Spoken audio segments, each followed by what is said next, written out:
Hi, എൻ്റെ പേര് Allen. ഞാൻ വയനാട്ടിലാണ്.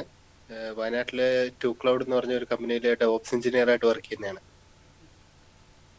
അവിടെ എത്ര വർഷമായി? ഇപ്പം 3 വർഷമായി. ഡിസംബറിൽ 3 വർഷമായി. 3 വർഷമായി അല്ലേ? ഉം. കമ്പനി എന്താ, പ്രൊഡക്റ്റ് ആണോ സർവീസ് ആണോ? സർവീസ് കമ്പനിയാണ്. സർവീസ് കമ്പനിയാണ്. നമ്മൾ ക്ലൗഡ് പ്രൊവൈഡേഴ്സ് ആണ്. ക്ലൗഡ് ആർക്കിടെക്ചർ ബിൽഡ് ചെയ്യുക, പിന്നെ കുബർനെറ്റീസ് ഫോക്കസ്ഡ് ആണ്. പിന്നെ മനസ്സിലായി. ഓപ്പൺ ഷിഫ്റ്റ് ഇപ്പോൾ തുടങ്ങിയിട്ടുണ്ട്. അതല്ലേ? അതെ. ഓക്കെ. ഓക്കെ. ഒരു ഡൗട്ട് ചോദിക്കട്ടെ. ഡോപ്സ് ലേറ്റസ്റ്റ് അപ്ഡേറ്റ് എന്തായിരുന്നു? എന്തെങ്കിലും പുതിയതായിട്ട് അപ്ഡേഷൻസ് എന്തെങ്കിലും വന്നിട്ടുണ്ടോ? ഡെവോപ്സിൽ ലേറ്റസ്റ്റ് ആയിട്ട് ഇപ്പം ഞങ്ങളുടെ കമ്പനീന്റെ മാർക്കറ്റ് മെയിൻ ആയിട്ട് ദുബായ് ഫോക്കസ്ഡ് ആണ്. ഓക്കെ. സോ അവിടെ ഇപ്പോഴത്തെ ട്രെൻഡിങ് നമുക്ക് ക്ലൗഡിൽ നിന്ന് ഓൺ പ്രിമിസിലേക്ക് മാറുന്നതും ഹൈബ്രിഡ് ക്ലൗഡ് ആവുന്നതും ആണ് നമ്മളിപ്പോൾ ട്രെൻഡിങ് കാണുന്നത്. ഓക്കെ, ഞാൻ ടെക്നോളജി പരമായിട്ട് ഞാൻ ചോദിക്കണേ. ഞാൻ മാർക്കറ്റ് ട്രെൻഡ് അല്ല. ഉം. ടെക്നോളജി മീൻസ് നമ്മളെ ക്ലൗഡിൽ എന്തെങ്കിലും ഒരു ലൈബ്രറി അപ്ഡേഷൻസോ അങ്ങനെ എന്തെങ്കിലും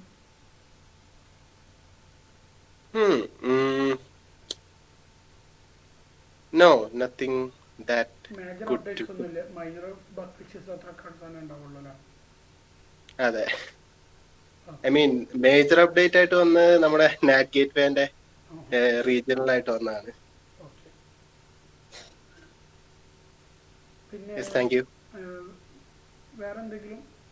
അല്ല, ഞാനൊരു കാര്യം ചോദിക്കട്ടെ. ഒരു ബേസിക്കലി ഒരു ഫ്രഷർ ക്ലൗഡ് പഠിക്കുമ്പോൾ ഈ ക്ലൗഡ് പല ആൾക്കാർക്കും അറിയില്ല ഇതെന്താണ് സംഭവം എന്നുള്ളത്. എക്സാക്ട്ലി ക്ലൗഡിൻ്റെ ഉപയോഗം എന്താ? ക്ലൗഡ് മീൻസ് ഡോപ്സ് ഒക്കെ വരുന്ന ആ ഒരു ഏരിയ അല്ലേ? അതെ. ഇതിൻ്റെ ശരിക്ക് എക്സാക്റ്റ് യൂസേജ് എന്താ? എന്താണ് ഈ ക്ലൗഡ് എന്ന് ഉദ്ദേശിക്കുന്നത് എന്ന് വെച്ച് കഴിഞ്ഞാൽ ഈ ഡവോപ്സിൽ എന്താണ് വർക്ക് വരിക? ഡവോപ്സ് എന്ന് പറഞ്ഞാൽ ഇതിലല്ല നമ്മളിതൊക്കെ ചെയ്യണത്. അത് എന്താണ് അവിടെ യൂസേജ് വരിക? എങ്ങനെയാണ് അതിൻ്റെ കാര്യങ്ങളൊക്കെ കൈകാര്യം ചെയ്യണം? സാധാരണ ഇപ്പോൾ നമ്മൾ ഫോർ എക്സാമ്പിൾ പറഞ്ഞൊരു വെബ്സൈറ്റ് ബിൽഡ് ചെയ്തുകൊണ്ട് നമുക്ക് തന്നെ ഡിപ്ലോയ് ചെയ്യാനുള്ളത് ഉണ്ടാവുള്ളൂ. പക്ഷേ നെസ്റ്റഡ് അതിൻ്റെ ഇടയ്ക്കാണുള്ള ക്ലൗഡ് വർക്ക് ചെയ്യണത്, ഡവോപ്സ് ഒക്കെ വർക്ക് ചെയ്യണത്. അതിൻ്റെ യൂട്ടിലൈസേഷൻ അല്ലെങ്കിൽ യൂസേജ് ഒക്കെ എന്താണ്? അവിടെ എന്ത് പ്രോബ്ലമാണ് എക്സാക്റ്റ് ഈ ക്ലൗഡിൽ സോൾവ് ആയി പോകണം? അതാണ് ഉദ്ദേശിച്ചത്. ക്ലൗഡ് സോൾവ് ആയി പോകുന്നതെന്ന് വെച്ച് കഴിഞ്ഞാൽ നമുക്ക് ഹാർഡ്വെയർ മാനേജ്മെന്റ് നമ്മുടെ കയ്യിൽ നിന്ന് ഉണ്ടാവില്ല എന്നുള്ളതാണ് അവിടുത്തെ മെയിൻ അഡ്വാൻറ്റേജ്. പിന്നെ എന്താണ്, നമുക്ക് സ്കെയിൽ ചെയ്യാം. നമുക്ക് എന്താണ്, റിസോഴ്സ് വെർച്വലി അൺലിമിറ്റഡ് ആണ്. അതാണ് മെയിൻ അഡ്വാൻറ്റേജസ്.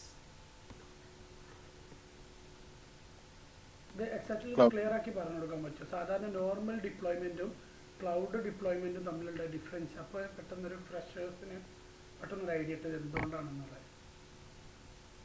ഓക്കെ, നമ്മൾ നോർമൽ ഡിപ്ലോയ്മെന്റ് എന്ന് പറഞ്ഞു കഴിഞ്ഞാൽ നമുക്ക് നമ്മുടെ ഒരു നമ്മുടെ ഇപ്പൊ എന്താ പറയാ, നമുക്ക് വേണമെങ്കിൽ വീട്ടിലെ നമ്മുടെ ലാപ്ടോപ്പ് ഒരു സെർവർ ആക്കിയിട്ട് നമുക്കൊരു വെബ്സൈറ്റ് ഹോസ്റ്റ് ചെയ്യാം. പക്ഷെ അതിന്റെ പ്രശ്നം എന്താണെന്ന് വെച്ച് കഴിഞ്ഞാൽ നമ്മുടെ വീട്ടിൽ കറണ്ട് പോവുകയോ അല്ലെ വൈഫൈന്റെ നെറ്റ് പോവുകയോ ചെയ്തു കഴിഞ്ഞാൽ പോയി. അപ്പം നമുക്ക് അത് ഒരു പ്രോബ്ലം ആണ്. നമുക്കൊരു വെബ്സൈറ്റ് ഹോസ്റ്റ് ചെയ്യുന്നതിൽ ഒരു പ്രോബ്ലം ആണ്. അപ്പോഴാണ് നമുക്ക് എന്താണ്, ഇതിനകത്ത് നമുക്ക് നല്ലൊരു റിലയബിൾ ആയിട്ടുള്ള ഒരു ഏരിയയിലേക്ക് നമുക്ക് വേണമെങ്കിൽ ഒരു സെറ്റ് ഓഫ് കമ്പ്യൂട്ടേഴ്സ് വെച്ചിട്ട് സെറ്റ് ആക്കി നമുക്ക് അങ്ങോട്ട് മാറ്റാം. അങ്ങോട്ട് മാറ്റി കഴിഞ്ഞാൽ നമുക്ക് എന്താണ്, ഇനിഷ്യൽ ഇൻവെസ്റ്റ്മെന്റ് വളരെ കൂടുതലായിരിക്കും. ഒരു സെർവർ സെറ്റപ്പ് ചെയ്ത് അതിന് റിലയബിലിറ്റി കൊണ്ടുവന്ന് അതിന് വേണ്ടിയിട്ടുള്ള സെർവേഴ്സിന് വേണ്ടിയിട്ടുള്ള നല്ല കൂളിംഗ് സെറ്റപ്പ് ഒക്കെ കൊണ്ടുവന്ന് ചെയ്യുമ്പോൾ അത് അത്രയ്ക്കും തുടക്കം വളരെ വലിയൊരു ഇൻവെസ്റ്റ്മെന്റ് ആയിരിക്കും. പക്ഷെ നമുക്ക് നേരെ തിരിച്ച് ക്ലൗഡിലേക്ക് വരുമ്പോൾ നമുക്ക് എന്താണ്, ഇപ്പം നമുക്ക് AWS ഒരു എക്സാമ്പിൾ എടുക്കുകയാണെങ്കിൽ നമുക്ക് നേരെ ചെന്നൊരു കൺസോളിൽ കയറി ഒരു ബട്ടൺ ക്ലിക്ക് ചെയ്ത് കഴിഞ്ഞാൽ നമുക്ക് അവിടെ ഒരു സെർവർ വന്നു. അതാണ് ക്ലൗഡും നോർമൽ ഡിപ്ലോയ്മെന്റും തമ്മിലുള്ള വ്യത്യാസം. പിന്നെ നമുക്ക് ക്ലൗഡ് ഇൻ്റഗ്രേറ്റഡ് ആയിട്ടുള്ള ഡിപ്ലോയ്മെൻറ്റ് ടൂൾസ് ഇഷ്ടം പോലെയുണ്ട്. So cloud is A good option. Yes, cloud ആയിരിക്കും. പിന്നെ നമുക്ക് ഒരു ഡൗട്ട്. പറഞ്ഞു ഞാനിപ്പോ ഞാൻ പറഞ്ഞത് ഡോട്ട് നെറ്റ് ആണ് നോക്കണത്. അപ്പൊ നമ്മളിപ്പോ ജോബ് ഇങ്ങനെ ഓരോ ഇത് കാണുമ്പോ അഷ്യൂർ ചോദിക്കണ്ട, അസ്യൂർ ഉണ്ടല്ലോ ഒരു AWS പോലത്തെ. അപ്പൊ അത് ഇപ്പൊ നമ്മൾ ഡോട്ട് നെറ്റ് വഴി ഉണ്ടാക്കിയ ആപ്ലിക്കേഷൻസ് ഹോസ്റ്റ് ചെയ്യാൻ വേണ്ടിയിട്ടല്ലേ നമ്മൾ യൂസ് ചെയ്യുന്നത് അഷ്യൂർ? അങ്ങനെ നമുക്ക് പറയാം. അഷൂർ ഒരു ക്ലൗഡ് പ്രൊവൈഡർ ആണ്. അലൻ ബ്രോ അതേപോലെ തന്നെ നമുക്ക് AWS-ലും ഇത് ഹോസ്റ്റ് ചെയ്യാം. അലൻ ബ്രോ ഇതിൻ്റെ ഇടയ്ക്ക് ഡിസ്റ്റർബ് അല്ല, ഒരു ചെറിയൊരു കാര്യം സൂചിപ്പിക്കുകയാണ്. ആർക്കൊരു ഡൗട്ട് ഉണ്ടെങ്കിൽ ഒന്ന് ഹാൻഡ് റേസ് ചെയ്തിട്ട് ഡൗട്ട് ചോദിക്കുന്നത് നന്നായിരിക്കും കേട്ടോ. കാരണം ആ പ്രയോറിറ്റി ബേസ് ചെയ്ത് ഇങ്ങനെ പോകാൻ എളുപ്പമായിരിക്കും. അലൻ ബ്രോ കണ്ടിന്യൂ ചെയ്തോ.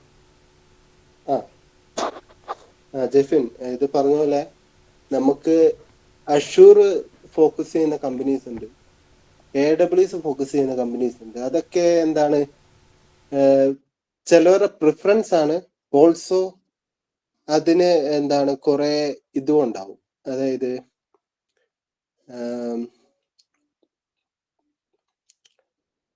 യൂസ് കേസ് ആണ് അതിന്റെ ഒരു മെയിൻ. അത് എന്താണ് കമ്പനി പ്രിഫർ ചെയ്യുന്നതുകൊണ്ട് യൂസ് കേസസും ഉണ്ട്. അത് പറഞ്ഞ വലിയ ടോപ്പിക് ആയി പോകും. ഓക്കെ, ബനി അതിനെ കുറിച്ച് നിങ്ങൾക്ക് സിംപ്ലിഫൈ ചെയ്ത് കൊടുക്കാൻ പറ്റുമോ? ജഫിൻ, അത് സിമ്പിളി ഇത്രേ ഉള്ളൂ. ഇപ്പം എല്ലാ ക്ലൗഡിലും എല്ലാ സർവീസും സപ്പോർട്ട് ചെയ്യുന്നുണ്ട്. അപ്പോൾ നിങ്ങൾ അസ്യൂർ എടുക്കുകയാണെങ്കിലും AWS എടുക്കുകയാണെങ്കിലും അലിബാബ എടുക്കുകയാണെങ്കിലും ഒറാക്കിൾ എടുക്കുകയാണെങ്കിലും എല്ലായിടത്തും വിൻഡോസും ഉണ്ടാവും ലിനക്സും ഉണ്ടാവും. നിങ്ങൾക്ക് ഏതും യൂസ് ചെയ്യാം. പക്ഷേ എല്ലാവരും പ്രിഫർ ചെയ്യുന്നത് ലിനക്സ് ആണ്. കാരണം എന്താ വെച്ചാൽ ലിനക്സിൽ ബാക്ക്ഗ്രൗണ്ട് സർവീസസുകൾ കുറവാണ്. അപ്പോൾ മാക്സിമം പെർഫോമൻസ് കാര്യങ്ങൾ കിട്ടും. സെയിം സ്പെക്കിലുള്ള വിൻഡോസും സെയിം സ്പെക്കിലുള്ള ലിനക്സ് എടുത്തു കഴിഞ്ഞാൽ വിൻഡോസിനേക്കാളും 10 to 25% വരെ ലിനക്സ് പെർഫോം ചെയ്യലുണ്ട്, അതേ സെയിം സ്പെക്കിലുള്ള വിൻഡോസിനേക്കാളും. പിന്നെ ഈ പറഞ്ഞ മാതിരി വിൻഡോസിന് വരുമ്പോൾ അതിൻ്റെ OS-ന്റെ ചാർജ് വരുന്നതുകൊണ്ടാണ് തോന്നുന്നു സ്ലൈറ്റിൽ കുറച്ച് അഡീഷണൽ ചാർജ് വരുന്നുണ്ട് നോർമൽ ലിനക്സിനേക്കാളും. ചിലപ്പം ഏകദേശം ഇരട്ടിയൊക്കെ വരുന്ന കേസുകളൊക്കെ ഉണ്ട്. പിന്നെ രണ്ടാമത്തെ ഒരു കേസ് നമ്മളെ ഡെവലപ്മെൻറ്റ് ലാംഗ്വേജ് ആണ്. അതിപ്പോൾ ഡോട്ട് നെറ്റ് കോറാണ് നിങ്ങൾ യൂസ് ചെയ്യുന്നുണ്ടെങ്കിൽ OS വിഷയമല്ല, ഡോട്ട് നെറ്റ് കോർ എല്ലാത്തിലും വർക്കാവും. അസൂറ സാധാരണ യൂസ് ചെയ്യുന്നത് ഡോട്ട് നെറ്റ് ഫ്രെയിം വർക്കിൽ കുടുങ്ങിയിരിക്കുന്നവർ, ഡോട്ട് നെറ്റ് ഫ്രെയിം വർക്കിൽ വിൻഡോസ് മാത്രമേ വർക്കാവുള്ളൂ. അങ്ങനെയുള്ളവർ അസൂറ യൂസ് ചെയ്യുന്നത് കണ്ടിട്ടുണ്ട്. പിന്നെ ഈ പറഞ്ഞ മാതിരി കമ്പനീൻ്റെ ചോയ്സാണ്. പല കമ്പനിക്കും ഇൻഫ്രാസ്ട്രക്ചർ മാനേജ് ചെയ്യുന്നത്, അതായത് അവരുടെ മെയിൽസ് ടീംസൊക്കെ മാനേജ് ചെയ്യുന്നത് മൈക്രോസോഫ്റ്റാണ്. അപ്പോൾ അവർ സ്വാഭാവികമായിട്ടും അസൂറിൻ്റെ പിന്നാലെ പോകും. നേരെ മറിച്ച് അങ്ങനെയുള്ള സർവീസുകളൊന്നുമില്ല, വെറും ക്ലൗഡ് മാത്രം മതി എന്നുള്ളൊരു AWS പോവും. പിന്നെ ഗൂഗിളുമായി കണക്റ്റുള്ള കുറേ ടീമുണ്ട്, ഗൂഗിൾ വർക്ക് സ്പേസ് അങ്ങനെ യൂസ് ചെയ്യുന്നവർ, അവർ GCP പോവും. അതൊക്കെ കമ്പനീൻ്റെ ചോയ്സാണ്. ഡെവലപ്പർ ഭാഗത്തുനിന്ന് നോർമലി ഇത് മാത്രമേ ഉള്ളൂ. നിങ്ങൾക്ക് ലിനക്സിൽ വർക്ക് ചെയ്യുന്നുണ്ടെങ്കിൽ നിങ്ങൾക്ക് ലിനക്സോ വിൻഡോസോ യൂസ് ചെയ്യാം. നോർമലി നമ്മൾ ലിനക്സ് ചൂസ് ചെയ്യും. അതല്ല വിൻഡോസിൽ മാത്രമാണ് വർക്ക് ചെയ്യുന്നുണ്ടെങ്കിൽ നമ്മൾ വിൻഡോസ് യൂസ് ചെയ്യും. അപ്പോൾ വിൻഡോസ് നോർമലി അസൂറയിലാണ് പെർഫെക്റ്റ് ആയിട്ടുള്ളതും അസൂറയിലാണ് കൂടുതൽ ചീപ്പായിട്ടുള്ളതും. കാരണം വിൻഡോസിൻ്റെ മൈക്രോസോഫ്റ്റിൻ്റെ ഓൺ പ്ലാറ്റ്ഫോം ആയതുകൊണ്ട്. ഇപ്പം ആ ഒരു ഇതില്ല തോന്നുന്നു, കാരണം ഡോട്ട് നെറ്റ് കോർ വന്നതോടുകൂടി ക്രോസ് പ്ലാറ്റ്ഫോം ആയിട്ടുണ്ട്. അവിടെ ഡോട്ട് നെറ്റ് കോർ ആണ് ഇപ്പം നമ്മൾ പഠിച്ചുകൊണ്ടിരിക്കുന്നത്. ഡോട്ട് നെറ്റ് ഫ്രെയിം വർക്ക് ആണെങ്കിൽ വിൻഡോസ് തന്നെ യൂസ് ചെയ്യണം. അപ്പോൾ അസൂർ തന്നെയാണ് ഏറ്റവും നല്ല ചോയ്സ്. അവിടെ ബാക്കിയുള്ള ഇന്റേൺസ് ഒക്കെ, അതായത് നോർമലി വർക്ക് ചെയ്യുന്നവർ AWS യൂസ് ചെയ്യുന്നത്. പ്രത്യേകിച്ച് പൈത്തണ്, റസ്റ്റ്, ഗോലാങ് അങ്ങനെയുള്ളതൊക്കെ സീനോട് ഏറ്റവും ബന്ധപ്പെട്ട് കിടക്കുന്ന ലാംഗ്വേജുകളാണ്. അതൊന്നും വിൻഡോസിൽ അത്ര പെർഫെക്റ്റ് ആയിട്ട് വർക്ക് ആവില്ല, അതിൻ്റെ ലൈബ്രറീസും കാര്യങ്ങളൊക്കെ വരുമ്പോൾ. നോട് പിന്നെ സിസ്റ്റത്തിനായിട്ട് വലിയ ടച്ച് ഇല്ലാത്തതുകൊണ്ട് കുഴപ്പമില്ല. അപ്പം അങ്ങനത്തെ കേസിലൊക്കെ ലിനക്സ് ആണ് ഏറ്റവും പെർഫെക്റ്റ്.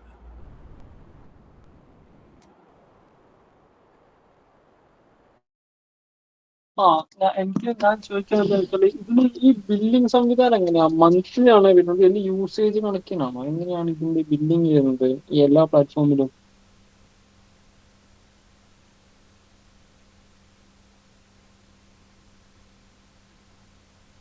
നമ്മളെ Azure ആണെങ്കിലും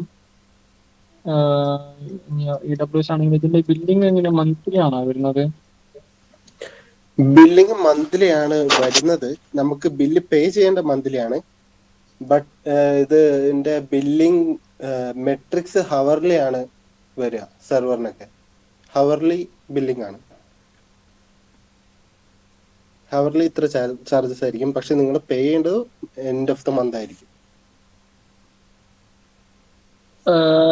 അല്ല, ഇപ്പൊ എന്റെ കമ്പനിയിൽ ഇപ്പം കഴിഞ്ഞ ഫ്രൈഡേ ഒരു ഇതുണ്ടായി. ഒരു ഉച്ചക്ക് ശേഷം നമ്മളെ കമ്പനി പ്രൊവൈഡ് ചെയ്യുന്ന പ്രൊഡക്ട്സിന്റെ ഒക്കെ ഇത് മീൻസ് അവരെ ക്ലയന്റിന്റെ ഇത് ഒരു AWS ആയിരുന്നു ഹോസ്റ്റ് ചെയ്തത്.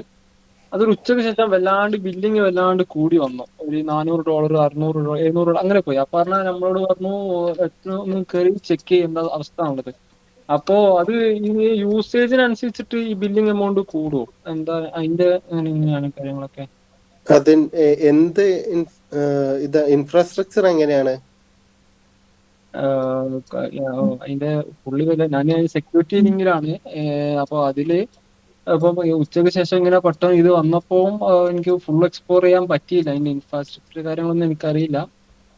അത് ഒരു എന്താണ് build ചെയ്യുന്നത്? ലൈക്ക് ഓടോ വെച്ച് ബിൽഡ് ചെയ്ത ഒരു എന്താ ഒരു ERP സോഫ്റ്റ്വെയർസ് ആയിരുന്നു. അപ്പോ അത് നമ്മള് ഇതാക്കിയത് ഒന്ന് AWS ഉണ്ടായിരുന്നു. അപ്പോ ഇങ്ങനെ ഫ്രൈഡേ ഉച്ചയ്ക്ക് ശേഷം അതിന്റെ ബില്ലിംഗ് എമൗണ്ട് വല്ലാണ്ട് കൂടി വന്നു. സാധാരണ അങ്ങനെ അത്ര ഉണ്ടാവില്ല പോലും. ഇത് പെട്ടെന്ന് ഒരു ദിവസം ഇങ്ങനെ കൂടി വന്നപ്പോൾ നമ്മളൊന്ന് കയറി ചെക്ക് ചെയ്യാൻ പറഞ്ഞതാ. മെയിൻലി അത് ഡാറ്റ ട്രാൻസ്ഫർ കോസ്റ്റ് ആയിരിക്കും.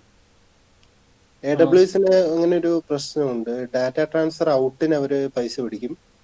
ഇന്റർഎസി ഡാറ്റ ട്രാൻസ്ഫറിന് അവർ പൈസ പിടിക്കും.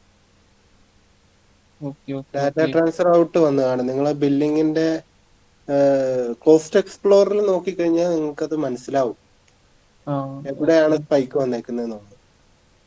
അല്ല, ഈ ഒരു നമ്മളെ അതില് ഡിപ്ലോയ് ചെയ്ത ആ ഒരു മെഷീന് ഒരു ഓവർ യൂസേജ് പോകുമ്പോൾ അതിനെന്തെങ്കിലും എക്സ്ട്രാ ബില്ലിങ് പോകും? ഇപ്പം EC2 ഇൻസ്റ്റൻസിലാണെങ്കിൽ EC2 ഇൻസ്റ്റൻസിന് ഒരു ഫിക്സ്ഡ് റേറ്റ് ഉണ്ട് ആ ക്ലാസ്സിന്, ഐ മീൻ ഇൻസ്റ്റൻസ് ടൈപ്പിന്. പിന്നെ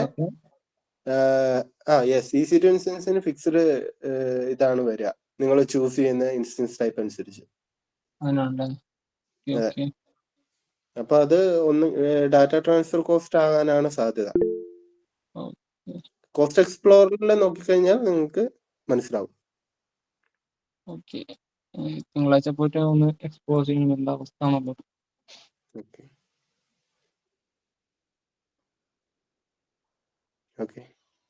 ബനീബായ് എന്തോ ഹാൻഡ് റൈസ് ചെയ്തിട്ടുണ്ട്. മുനീബ, കോസ്റ്റ് എക്സ്പ്ലോറർ പോയിട്ട് AWS അല്ലേ? അതെ. കോസ്റ്റ് എക്സ്പ്ലോറർ പോയി കഴിഞ്ഞാൽ ഫുൾ ഡീറ്റെയിൽസ് ഉള്ള ബില്ല് കിട്ടും. ഏതൊക്കെ സർവീസിന് പോയി, എന്തൊക്കെ സംഭവിച്ചു, ഫുൾ കിട്ടും. നോർമലി ഒരു EC2 എന്ന് പറഞ്ഞു കഴിഞ്ഞാൽ അതിൽ 4 ബില്ല് വരും. ഈ EC2ന് ചാർജ് ഉണ്ടാവും, അതിന്റെ ഹാർഡ് ഡിസ്കിന് വേറെ ചാർജ് ഉണ്ടാവും, അതിന്റെ ഡാറ്റ ട്രാൻസ്ഫറിന് വേറെ ചാർജ് ഉണ്ടാവും, പിന്നെ അതിന് നമ്മൾ പബ്ലിക് IP ഇട്ടിക്കണമെങ്കിൽ അതിന് വേറെ ചാർജ് ഉണ്ടാവും. കോസ്റ്റ് എക്സ്പ്ലോറർ നമുക്ക് സെപ്പറേറ്റ് കിട്ടും. ഏതൊക്കെ സർവീസിന് എന്തൊക്കെ യൂസ് ചെയ്തു, ഏതൊക്കെ ടൈമിൽ അത് യൂസ് ചെയ്തു, എത്രത്തോളം. ഈ ഡാറ്റ ഔട്ടിന് ഈ പറഞ്ഞ മാതിരി GB കണക്കിനാണ് വരിക. പിന്നെ EC2 മെഷീന് ഹവറിനാണ് വരിക, IP-ക്കും ഹവറിനാണ് വരിക. പല സർവീസിന് പല രീതിയിലാണ് മെട്രിക്സ്. അപ്പോൾ ഒന്നെങ്കിൽ ഈ പറഞ്ഞ മാതിരി ഓവർ യൂസേജ് വന്നിട്ടുണ്ടാവും, അല്ലെങ്കിൽ ഈ പറഞ്ഞ മാതിരി കോംപ്രമൈസ് ഹാക്കിങ് വരലുണ്ട്. എന്നിട്ട് വേറെ എന്തെങ്കിലുമൊക്കെ അതിൽ റണ്ണിങ് ഉണ്ടാവും. ചിലപ്പം ഡെവലപ്പേഴ്സ് തന്നെ ടെസ്റ്റ് ചെയ്യാൻ പലതും റൺ ചെയ്തിട്ട് ഓഫാക്കാൻ മറന്നു പോകലുണ്ട്, പലതും സംഭവിക്കലുണ്ട്. അപ്പോൾ കോസ്റ്റ് എക്സ്പ്ലോറർ നോക്കിക്കഴിഞ്ഞാൽ കംപ്ലീറ്റ് ബില്ല് കിട്ടും. പിന്നെ നമുക്ക് ബഡ്ജറ്റ് അലർട്ടിങ് സെറ്റ് ചെയ്യാം. അത് സെറ്റ് ചെയ്തിട്ടുണ്ടെങ്കിൽ ഏകദേശം നമ്മളൊരു ഫിക്സഡ് ബഡ്ജറ്റ് നമുക്ക് സെറ്റ് ചെയ്ത് വെക്കാം. ഈ മാസം ഇത്ര എനിക്ക് ബില്ല് ഞാൻ എക്സ്പെക്ട് ചെയ്യുന്നത്. ഇതിൻ്റെ 75% 80% ആയി കഴിഞ്ഞാൽ ഓട്ടോമാറ്റിക് നിങ്ങൾക്ക് AWSന്റെ ഭാഗത്തുനിന്ന് മെയിൽ വരൽ തുടങ്ങും. ഏകദേശം 90-95 ഒക്കെ എത്തിക്കഴിഞ്ഞാൽ സ്റ്റോപ്പ് ചെയ്യാനുള്ള സംവിധാനം മുമ്പുണ്ടായിരുന്നു. ഇപ്പം അത് എത്രത്തോളം ഉണ്ടെന്ന് അറിയില്ല. പിന്നെ ഈ സ്റ്റോപ്പ് ചെയ്യാന്ന് പറഞ്ഞു കഴിഞ്ഞാലും പെട്ടെന്നാണ് സ്റ്റോപ്പ് ആവും. യൂസ് ചെയ്തുകൊണ്ടിരിക്കുമ്പോഴൊക്കെയാണ് സ്റ്റോപ്പ് ആവും. ആ കണ്ടീഷൻ മറ്റേ സ്റ്റോപ്പ് ആവും. ഇപ്പൊ സ്റ്റോപ്പിംഗ് ആരും ചെയ്യലില്ല. പക്ഷെ ഈ പറഞ്ഞ മാതിരി ഏകദേശം ഒരു 80% ഒക്കെ ആയി കഴിഞ്ഞാൽ വാണിമേൽ വിടാനുള്ള കംപ്ലീറ്റ് സംവിധാനങ്ങൾ ചെയ്തു വെക്കലുണ്ട്. അപ്പോൾ അങ്ങനെയുള്ള സംവിധാനങ്ങളൊന്നും ചെയ്തിട്ടുണ്ടായിരിക്കില്ല. അല്ല അങ്ങനെ അപ്പൊ അതൊക്കെ വാണിംഗ് വന്നിട്ടാണ് ഇപ്പൊ നമ്മളോട് കയറി ചെക്ക് ചെയ്യാൻ പറ്റുന്നത്. അപ്പൊ നമ്മൾ അറ്റാക്ക് സൈഡ് ഒക്കെ നോക്കിയപ്പോ അവിടൊക്കെ പെർഫെക്റ്റ് ആണ്.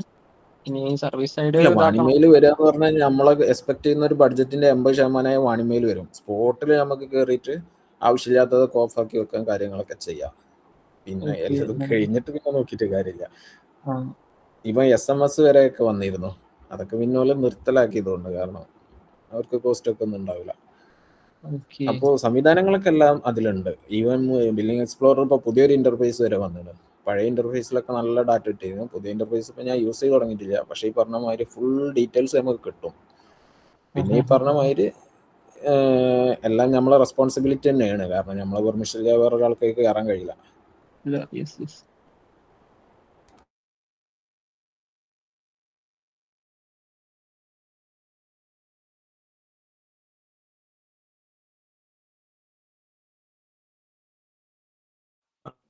പിന്നെ ഇതിലിപ്പോ നമ്മൾ കൂടി മീറ്റിൽ ആരെങ്കിലും ഈ ഡോട്ടനിൽ ഇപ്പോൾ വർക്ക് ചെയ്യുന്ന ആരെങ്കിലും ഇതിൽ ജോയിൻ ചെയ്തിട്ടുണ്ടോ? അതായത് ഇപ്പോൾ നമ്മൾ ഇപ്പൊ എനിക്കിപ്പോൾ ഈ വീക്ക് ഇ കൊമേഴ്സ് കഴിഞ്ഞാൽ ഒരു സിംഗിൾ പ്രൊജക്റ്റ് ഉണ്ടാക്കാറുണ്ട്. അപ്പം അത് നമുക്കൊരു ഫ്രഷർ എന്ന ലെവലിൽ നമുക്കൊരു നല്ല സാലറിയിൽ അപ്ലൈ ചെയ്യുന്ന സമയത്ത് ഷോക്കേസ് ചെയ്യാൻ പറ്റുന്ന ഒരു നല്ല മറ്റേ പ്രൊജക്റ്റ് സജസ്റ്റ് ചെയ്യാൻ.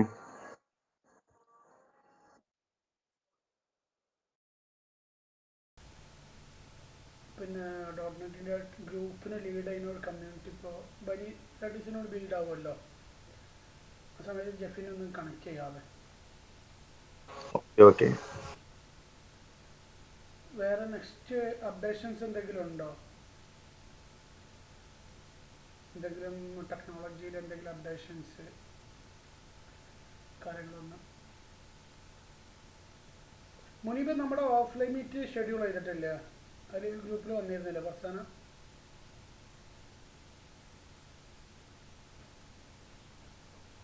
മുനീബ് മ്യൂട്ടാണ് കേട്ടോ. എങ്ങനെ ക്ലിയർ ആയില്ല? ഓഫ്ലൈൻ മീറ്റ് പ്ലാൻ ആയിട്ടുണ്ടല്ലോ അല്ലേ?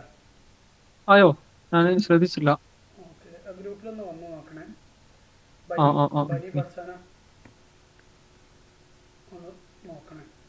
ഇല്ല, നിലവിലൊന്നും വന്നിട്ടില്ലല്ലോ. അല്ല, നമ്മൾ ഡേറ്റ് ഇട്ടിട്ടുണ്ടെന്ന് തോന്നുന്നു ഓഫ്ലൈൻ മീറ്റിംഗിൽ. വെന്യൂ ഫിക്സ് ആയോ? വെന്യൂ ഫിക്സ് ആയിട്ട് ഡേറ്റ് ഫിക്സ് ആക്കിയിട്ടുണ്ട് തോന്നുന്നു. ഫിക്സ് ആയിട്ടാണല്ലോ, നമുക്ക് നോക്കാം.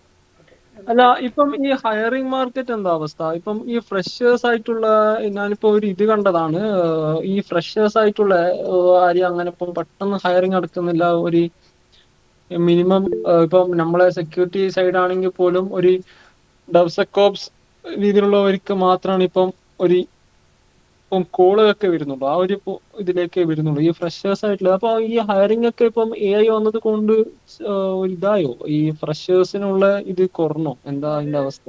ഏറ്റവും നന്നായിട്ട് സംസാരിക്കാൻ പറ്റുന്ന ആള് ബനിയായിരിക്കും.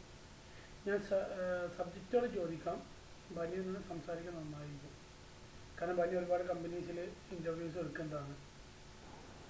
ബനി, കറന്റ് ഫ്രഷേഴ്സിന്റെ ഹയർ മാർക്കറ്റിന്റെ സിറ്റുവേഷൻ എന്താണ്? എന്തുകൊണ്ടാണ് അത് റിജക്റ്റ് ആവുന്നത്? ഇങ്ങനത്തെ കാര്യങ്ങളൊക്കെ ഒന്ന് പറയാൻ പറ്റുമോ? അത് എങ്ങനെ ഓവർകം ചെയ്യാൻ പറ്റും എന്നുള്ള കാര്യങ്ങളൊക്കെ. ഒന്നാമത്തെ കേസ് വരുന്നത് അത് ഈ പറഞ്ഞ മാതിരി കമ്പനിന്റെ ടൈപ്പിനനുസരിച്ചാണ്. എക്സാമ്പിൾ ആയിട്ട് പറയുകയാണെങ്കിൽ ബോഷ് ഇപ്പോൾ MNC ആണ്.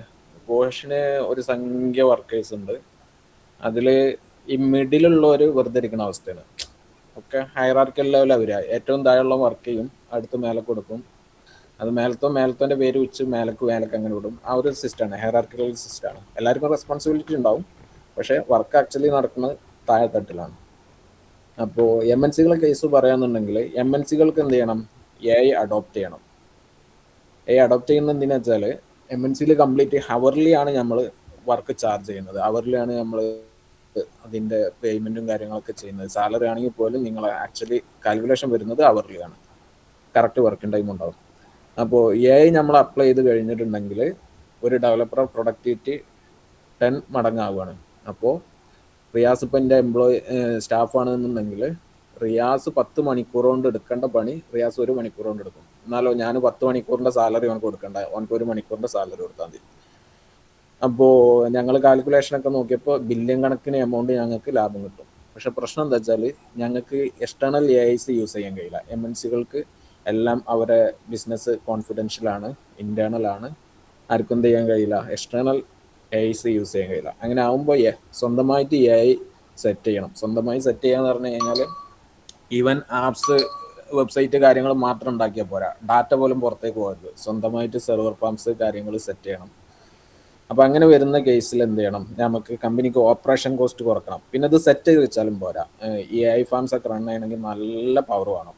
GPS മാത്രം പോരാ, അതിൻ്റെ cooling systems, electrical systems complete setup വേണം. അത് മെയിൻറ്റെയിൻ ചെയ്യാനും അത് സെക്യൂറായിട്ട് കൊണ്ടു നടക്കാനും നല്ലൊരു പൈസ ചിലവാണ്. അങ്ങനെ വരുമ്പോൾ കമ്പനിക്ക് ഓപ്പറേറ്റിംഗ് കോസ്റ്റ് കുറക്കണം. അപ്പോൾ എന്ത് ചെയ്യും, നല്ല ലേ ഓഫ് നടത്തും. ഈ ആവശ്യമില്ലാത്ത ഇടയിൽ നിൽക്കുന്ന ടീംസിനൊക്കെ എന്ത് ചെയ്യും, ലേ ഓഫ് ചെയ്ത് വിടും. രണ്ടാമത്തെ കേസ്, കമ്പനികൾക്കൊക്കെ എൻഡ് ഓഫ് ലൈഫ് പ്രൊഡക്റ്റുകളുണ്ട്. എൻഡ് ഓഫ് ലൈഫ് പ്രൊഡക്റ്റുകൾ പറഞ്ഞാൽ ആ പ്രൊഡക്റ്റ് ഇപ്പോൾ കമ്പനി വെക്കുന്നില്ല, കമ്പനി ഡെവലപ്പ് ചെയ്യുന്നില്ല. പക്ഷേ മുമ്പ് കമ്പനി വിറ്റ ആളുകൾക്ക് സപ്പോർട്ട് കൊടുക്കണം. അല്ലെങ്കിൽ വിറ്റ ആളുകൾ ഓൾറെഡി മാർക്കറ്റിൽ അത് യൂസ് ചെയ്യുന്നുണ്ട്, അവർ നാളെ ഒരു സപ്പോർട്ട് ടിക്കറ്റ് ആയിട്ട് വന്നിട്ടുണ്ടെങ്കിൽ ഇവരെ നമ്മൾ എന്ത് ചെയ്യണം, മെയിൻറ്റെയിൻ ചെയ്യണം. അപ്പോൾ ആ പ്രൊഡക്റ്റിൽ വർക്ക് ചെയ്യുന്നവരെ ഞങ്ങൾ പിടിച്ചു നിർത്തും.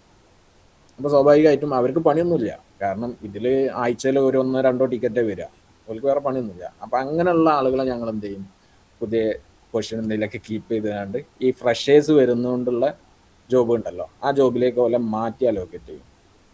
അങ്ങനെ വരുമ്പോൾ അവരും ഹാപ്പിയായി, അവർക്ക് പുതിയൊരു പൊസിഷൻ കിട്ടി, അവർക്ക് ചെയ്യാൻ പണികൾ കിട്ടി. കമ്പനിയെ സംബന്ധിച്ച് ഫ്രഷേഴ്സിനെ ഹയർ ചെയ്യേണ്ട, പിന്നെ ഓൾറെഡി ലേ ഓഫ് ചെയ്ത കുറേ ആളുകളുടെ സാലറിയും ഓപ്പറേഷണൽ കോസ്റ്റും കാര്യങ്ങളൊക്കെ കമ്പനിക്ക് ലാഭമാണ്.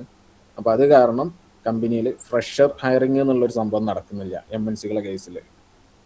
കാരണം ഈ ലേ ഓഫ് ചെയ്യുന്നതിനും പിന്നെ ഈ ഫ്രഷ് ഹയറിങ് നടന്നു കഴിഞ്ഞാൽ വേറൊരു പ്രശ്നം എന്താ വെച്ചാൽ, നോളജ് ട്രാൻസ്ഫർ എന്ന് പറഞ്ഞൊരു പരിപാടിയുണ്ട്. എല്ലാ കമ്പനിക്കും അവരുടേതായ ഇന്റേണൽ ടെക്നോളജീസും സ്റ്റാൻഡേർഡ് ലൈൻസും ഗൈഡ് ലൈൻസും കാര്യങ്ങളൊക്കെ ഉണ്ടാവും.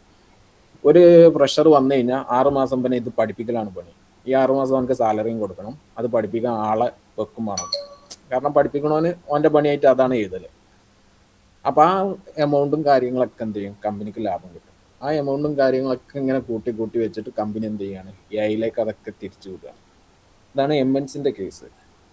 രണ്ടാമത് ഇനി സ്റ്റാർട്ടപ്പുകളെ കേസ് പറയുകയാണെങ്കിൽ, നിലവിൽ വരുന്ന ഫ്രഷേഴ്സിനൊന്നും ഒരു ക്വാളിറ്റി ഇല്ല. അവരൊന്നും കമ്പ്യൂട്ടർ എഞ്ചിനീയറിങ് കഴിഞ്ഞിട്ടല്ല വരുന്നത്. എല്ലാവരും വരുന്നത് 2 മാസം 3 മാസത്തെ കോഴ്സ്, അല്ലെങ്കിൽ ഏതെങ്കിലും ഒരു സ്പെസിഫിക് പോസ്റ്റ്. അവർക്ക് സോഫ്റ്റ്വെയർ ഇൻഡസ്ട്രിയിൽ പിടിച്ചെടുക്കാൻ കഴിയുന്നില്ല. അവർക്ക് ടെസ്റ്റിങ്ങിനെ കുറിച്ച് ഐഡിയ ഇല്ല, UIUXനെ കുറിച്ച് ഐഡിയ ഇല്ല, ബാക്ക് എൻഡിനെ കുറിച്ച് ഐഡിയ ഇല്ല. ബാക്ക് എൻഡാണെങ്കിൽ ബാക്ക് എൻഡ് ഐഡിയ ഉണ്ടാവും, ഫ്രണ്ട് എൻഡിനെ കുറിച്ച് ഐഡിയ ഇല്ല.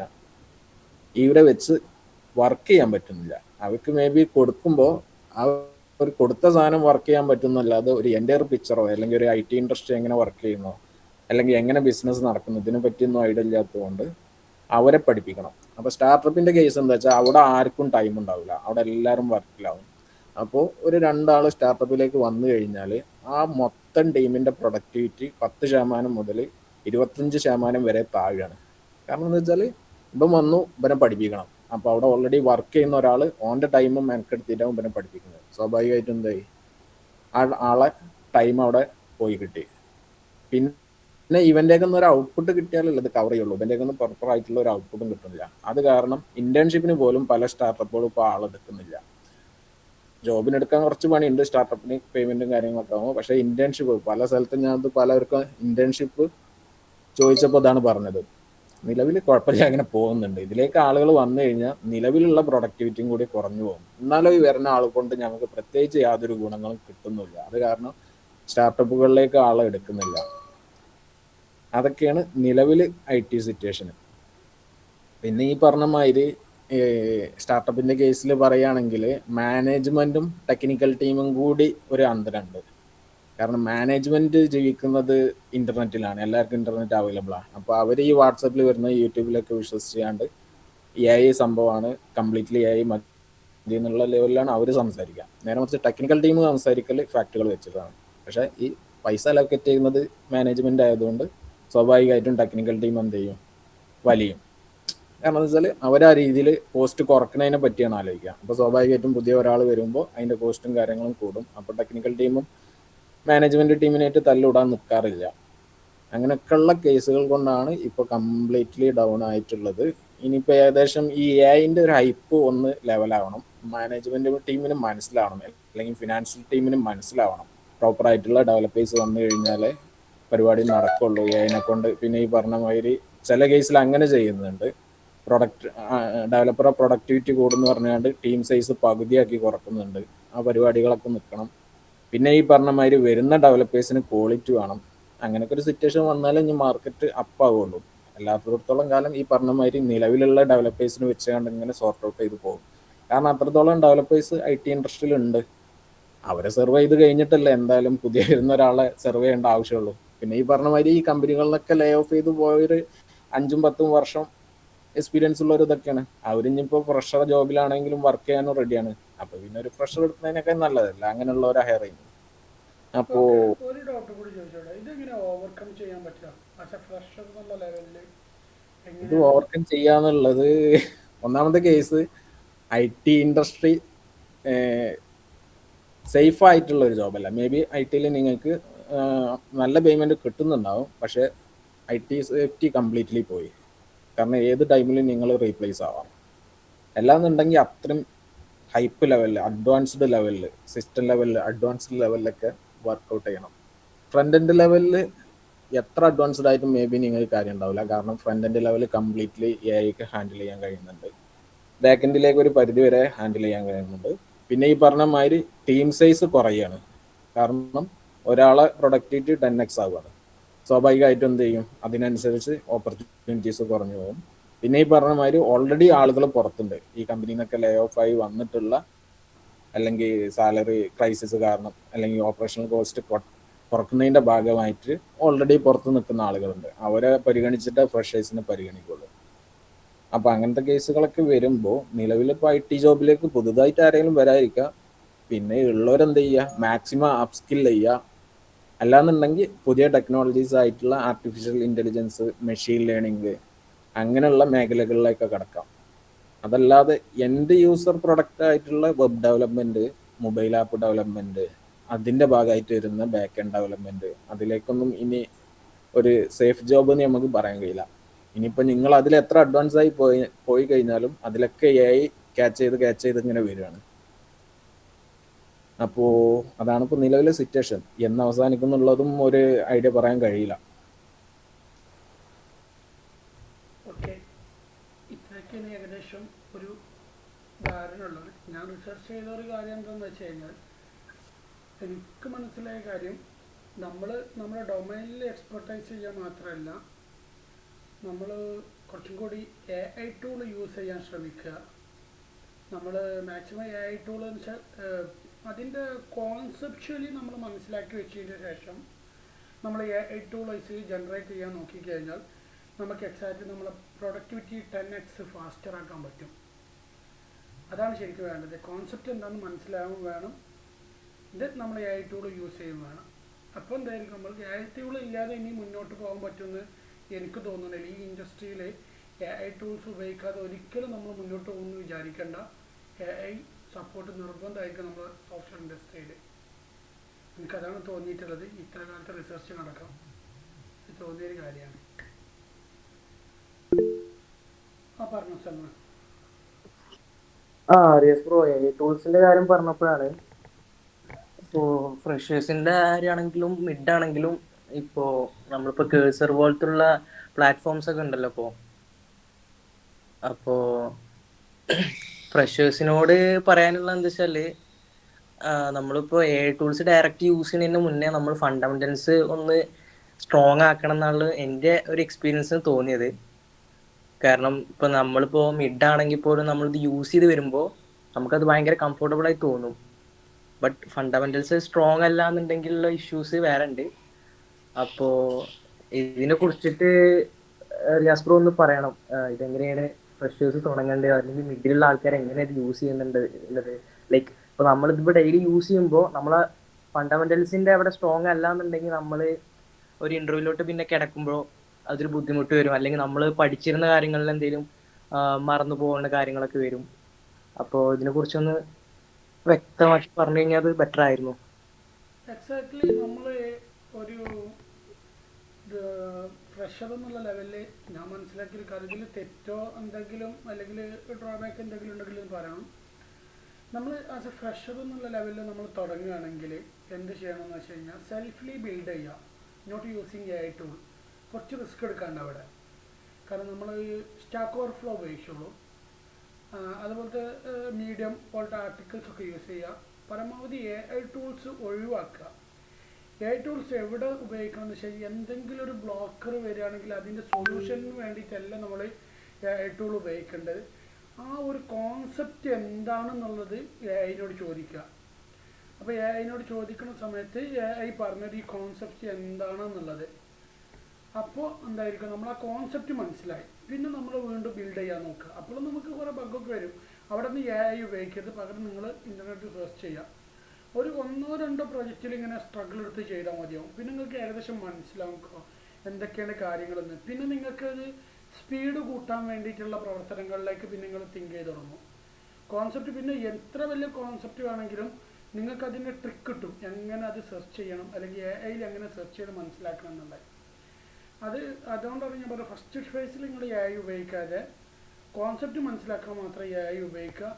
പ്രോബ്ലം സോൾവ് ചെയ്യാൻ നിങ്ങളുടെ സ്റ്റാക്ക് ഓവർഫ്ലോത്തെ പോലത്തെ സൈറ്റുകളോ അല്ലെങ്കിൽ ആർട്ടിക്കിൾസോ ഒക്കെ നോക്കിയിട്ട് മനസ്സിലാക്കി എടുക്കുക. അതായിരിക്കും കുറച്ചും കൂടി ബെറ്റർ. മറ്റൊരു AI ഏതിന് സൊല്യൂഷൻസ് അടക്കം തരുന്ന സമയത്ത് വരുമ്പോൾ നമ്മൾ പ്രോബ്ലം സോൾവിങ് സ്കില്ലിനെ അത് കാര്യമായിട്ട് ബാധിക്കും, പ്രത്യേകിച്ച് ഏർലി സ്റ്റേജിൽ. അതുകൊണ്ടാണ് പല ഫ്രഷേഴ്സും കമ്പനിയിൽ നിന്ന് ലേ ഓഫൊക്കെ ആയി പോകുന്ന കാര്യങ്ങളൊക്കെ വരുന്നത്. അപ്പോൾ അത് കാര്യമായിട്ടൊന്ന് ശ്രദ്ധിക്കേണ്ടതുണ്ട്. പിന്നെ ഫോക്കസ് ഓൺ വർക്കിൽ ഫോക്കസ് ചെയ്യുക, പ്രൊഡക്ടിവിറ്റി കൂട്ടുക, അതിന് പല ആർട്ടിക്കിൾസ് വായിക്കുക. ഒരു സമയമില്ലെങ്കിൽ എന്തെങ്കിലുമൊക്കെ സെർച്ച് ചെയ്ത് കണ്ട ഈ ടെക് റിലേറ്റ് ചെയ്തിട്ടുള്ള ടോപ്പിക്സുകൾ പല ആൾക്കാർ റൈറ്റപ്പ് ചെയ്തിട്ടുണ്ടാവും, അത് വായിക്കുക, അത് നോട്ട് ചെയ്ത് വെക്കുക, അയച്ച് ചെറിയൊരു പ്രൊജക്റ്റ് ഉണ്ടാക്കി വെക്കുക. അങ്ങനെയൊക്കെ തന്നെ.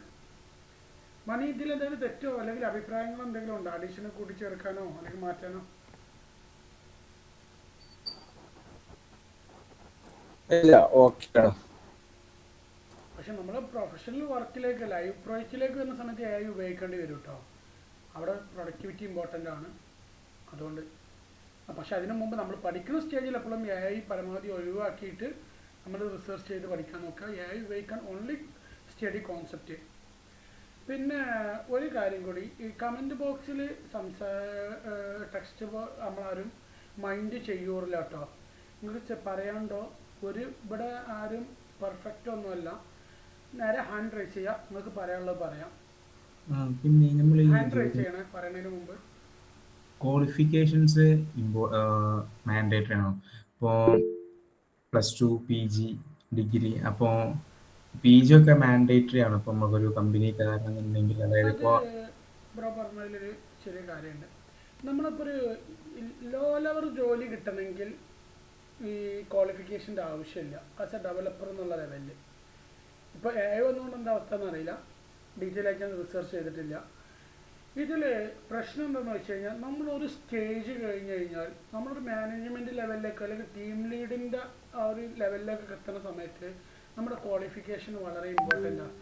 ആസ് എ ഏർലി സ്റ്റേജ് എന്നുള്ള ലെവലിൽ നമുക്ക് ജോബ് കിട്ടാനൊരു പണിയില്ല. പണിയില്ലെന്ന് വെച്ചാൽ സാലറി ഒന്നും ഡിപ്പെൻസ് അല്ല, സ്കില്ലിനെ ബേസ് ചെയ്തായിരിക്കും. പക്ഷേ ഇപ്പോൾ ബനിയൊക്കെ വർക്ക് ചെയ്യുന്നതെന്ന് പറഞ്ഞു കഴിഞ്ഞാൽ നമ്മുടെ ബോഷിലാണ് വർക്ക് ചെയ്യുന്നത്. ബനി മൾട്ടിനാഷണൽ കോർപ്പറേറ്റ് കമ്പനിയാണ്. അപ്പോൾ ആ ഒരു ഏരിയയിൽ വർക്ക് ചെയ്യുന്ന ഒരാൾക്ക് ബനിയോട് ചോദിച്ചാൽ മനസ്സിലാവും, ബനിക്കൊരു പൊസിഷൻ മാറണം എന്നുണ്ടെങ്കിൽ ബനിൻ്റേതായിട്ടുള്ളൊരു ക്വാളിഫിക്കേഷൻ, അത് ടെക്നിക്കൽ സ്കില്ല് മാത്രം പോരാ, എഡ്യൂക്കേഷൻ ക്വാളിഫിക്കേഷൻ കൂടി അവിടെ പ്രൂവ് ചെയ്ത് കൊടുക്കേണ്ടതുണ്ട്. ബനി പറഞ്ഞു. അതിലൊരു എക്സാക്റ്റ് നമ്മൾ പറയുകയാണെന്നുണ്ടെങ്കിൽ, എക്സാമ്പിള്, നമ്മളിപ്പോൾ ഒരു ഫ്ലട്ടർ കോഴ്സ് എടുത്തു. നിങ്ങൾ പ്ലേസ് ആവുക, ഫ്ലട്ടർ എന്നല്ല ഏതെങ്കിലും ഒരു stack, react front end developer അല്ലെങ്കിൽ ബാക്ക് എൻഡ് എക്സ്പ്രസ് ഡെവലപ്പർ, നിങ്ങളൊരു കോഴ്സ് എടുത്തു. ഓക്കെ, കോഴ്സ് എടുത്തുകൊണ്ട് നിങ്ങൾ നേരെ ജോയിൻ ചെയ്യുന്നത് ഒരു ജൂനിയർ ഡെവലപ്പർ ആയിട്ടായിരിക്കും അല്ലേ? അവിടെ വരുന്നൊരു പ്രോബ്ലം എന്താണെന്ന് വെച്ച് കഴിഞ്ഞാൽ, നിങ്ങൾക്ക് നിങ്ങൾ കയറിയ പൊസിഷൻ നിങ്ങൾക്ക് ഈസി ആയിട്ട് മാനേജ് ചെയ്യാൻ കാരണം അതിനുള്ള ട്രെയിനിങ് കിട്ടിയിട്ടുണ്ട്, അതിനുള്ള സ്റ്റഡീസ് നിങ്ങൾ നടത്തിയിട്ടുണ്ട്. നിങ്ങളൊരു പ്രൊഡക്റ്റ് ബേസ് കമ്പനിയിലാണ് ചെല്ലുന്നതെന്നുണ്ടെങ്കിൽ നിങ്ങൾക്ക് അവിടെ പ്രത്യേകിച്ച് പണി ഉണ്ടാവില്ല. കാരണം പ്രൊഡക്റ്റ് വൈസ് കമ്പനി എന്നും ഒരു പ്രൊഡക്റ്റിന് കിടന്ന് മറിയാ ചെയ്യാം. അപ്പോൾ അവിടെ നിങ്ങൾക്ക് പ്രത്യേകിച്ച് പണികൾ ഉണ്ടാവില്ല. ഈ പറഞ്ഞ മാതിരി നിങ്ങൾക്ക് കൂടുതൽ ടൈമിങ്ങും കാര്യങ്ങളൊക്കെ കിട്ടും. നേരെ മറിച്ച് ഒരു സർവീസ് ബേസ്ഡ് കമ്പനിയിലാണ് നിങ്ങൾ ചെല്ലുന്നുണ്ടെങ്കിൽ അവിടെ എന്നും പണി ഉണ്ടാവും. പക്ഷേ എന്നും ഒരേ പണി എടുക്കാണ്ടാവുള്ളൂ. നിങ്ങൾ ഒരു ജൂനിയർ ഫ്രണ്ട് എൻഡ് ഡെവലപ്പറാണ്, ജൂനിയർ ഫിൽട്ടറാണ്, അല്ലെങ്കിൽ എന്തോ ആണോ അതാണ്. നേരെ മറിച്ച് ആ ജൂനിയറിൽ നിന്ന് നിങ്ങൾ സീനിയറിലേക്ക് കയറണം എന്നുണ്ടെങ്കിൽ അവിടെ കുറേ ക്രൈറ്റീരിയ നമ്മൾ നോക്കും. എക്സാമ്പിൾ ഇപ്പോൾ ഫ്ലട്ടറിൻ്റെ കേസ് പറയാം. ഫ്ലട്ടർ ഒരു ജൂനിയർ ഒരു സീനിയർ ആയി മാറണം എന്നുണ്ടെങ്കിൽ അവനക്ക് നാറ്റീവ് എൻവയോൺമെൻറ്റിനെ കുറിച്ച് ഐഡിയ വേണം. ആൻഡ്രോയിഡിൽ എങ്ങനെ കോഡ് വർക്ക് ചെയ്യുന്നു, iOS എങ്ങനെ കോഡ് വർക്ക് ചെയ്യുന്നു വേണം. ഫ്ലട്ടറിലെ ഒപ്റ്റിമൈസേഷൻസ് അറിയണം. ഫ്ലട്ടറിലെ സ്റ്റേറ്റ് മാനേജ്മെൻറ്റ് കംപ്ലീറ്റ്ലി അറിയണം.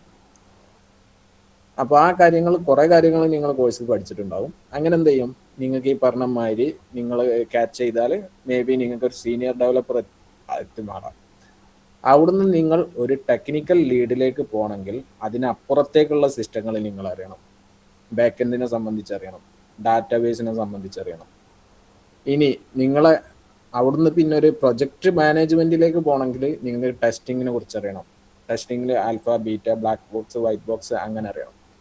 അവിടുന്ന് നിങ്ങൾ ഒരു പ്രൊജക്ട് മാനേജർ ലെവലിലേക്ക് പോവുകയാണെങ്കിൽ നിങ്ങൾക്ക് സോഫ്റ്റ്വെയർ എഞ്ചിനീയറിംഗ് അറിയണം. പ്രൊജക്റ്റ് എങ്ങനെ എസ്റ്റിമേറ്റ് ചെയ്യാമെന്ന് അറിയണം. പിന്നെ അത് കഴിഞ്ഞിട്ട് പ്രൊജക്റ്റ് എസ്റ്റിമേഷൻ തന്നെ കുറേ മെട്രിക്സ് ഉണ്ട്. പിന്നെ സോഫ്റ്റ്വെയർ ഡെവലപ്മെൻറ്റ് ലൈഫ് സൈക്കിളിൽ പ്രോട്ടോടൈപ്പിംഗ്, വാട്ടർഫാൾ അങ്ങനെയുള്ള കുറേ മെട്രിക്സുകളുണ്ട്. അപ്പോൾ നിങ്ങളൊരു കോഴ്സ് എടുത്ത് നിങ്ങൾ ജോബിലേക്ക് കയറുകയാണെന്നുണ്ടെങ്കിൽ മാക്സിമം നിങ്ങൾ എത്താൻ പറ്റുന്നത് ഒരു സീനിയർ പൊസിഷനിലാണ്.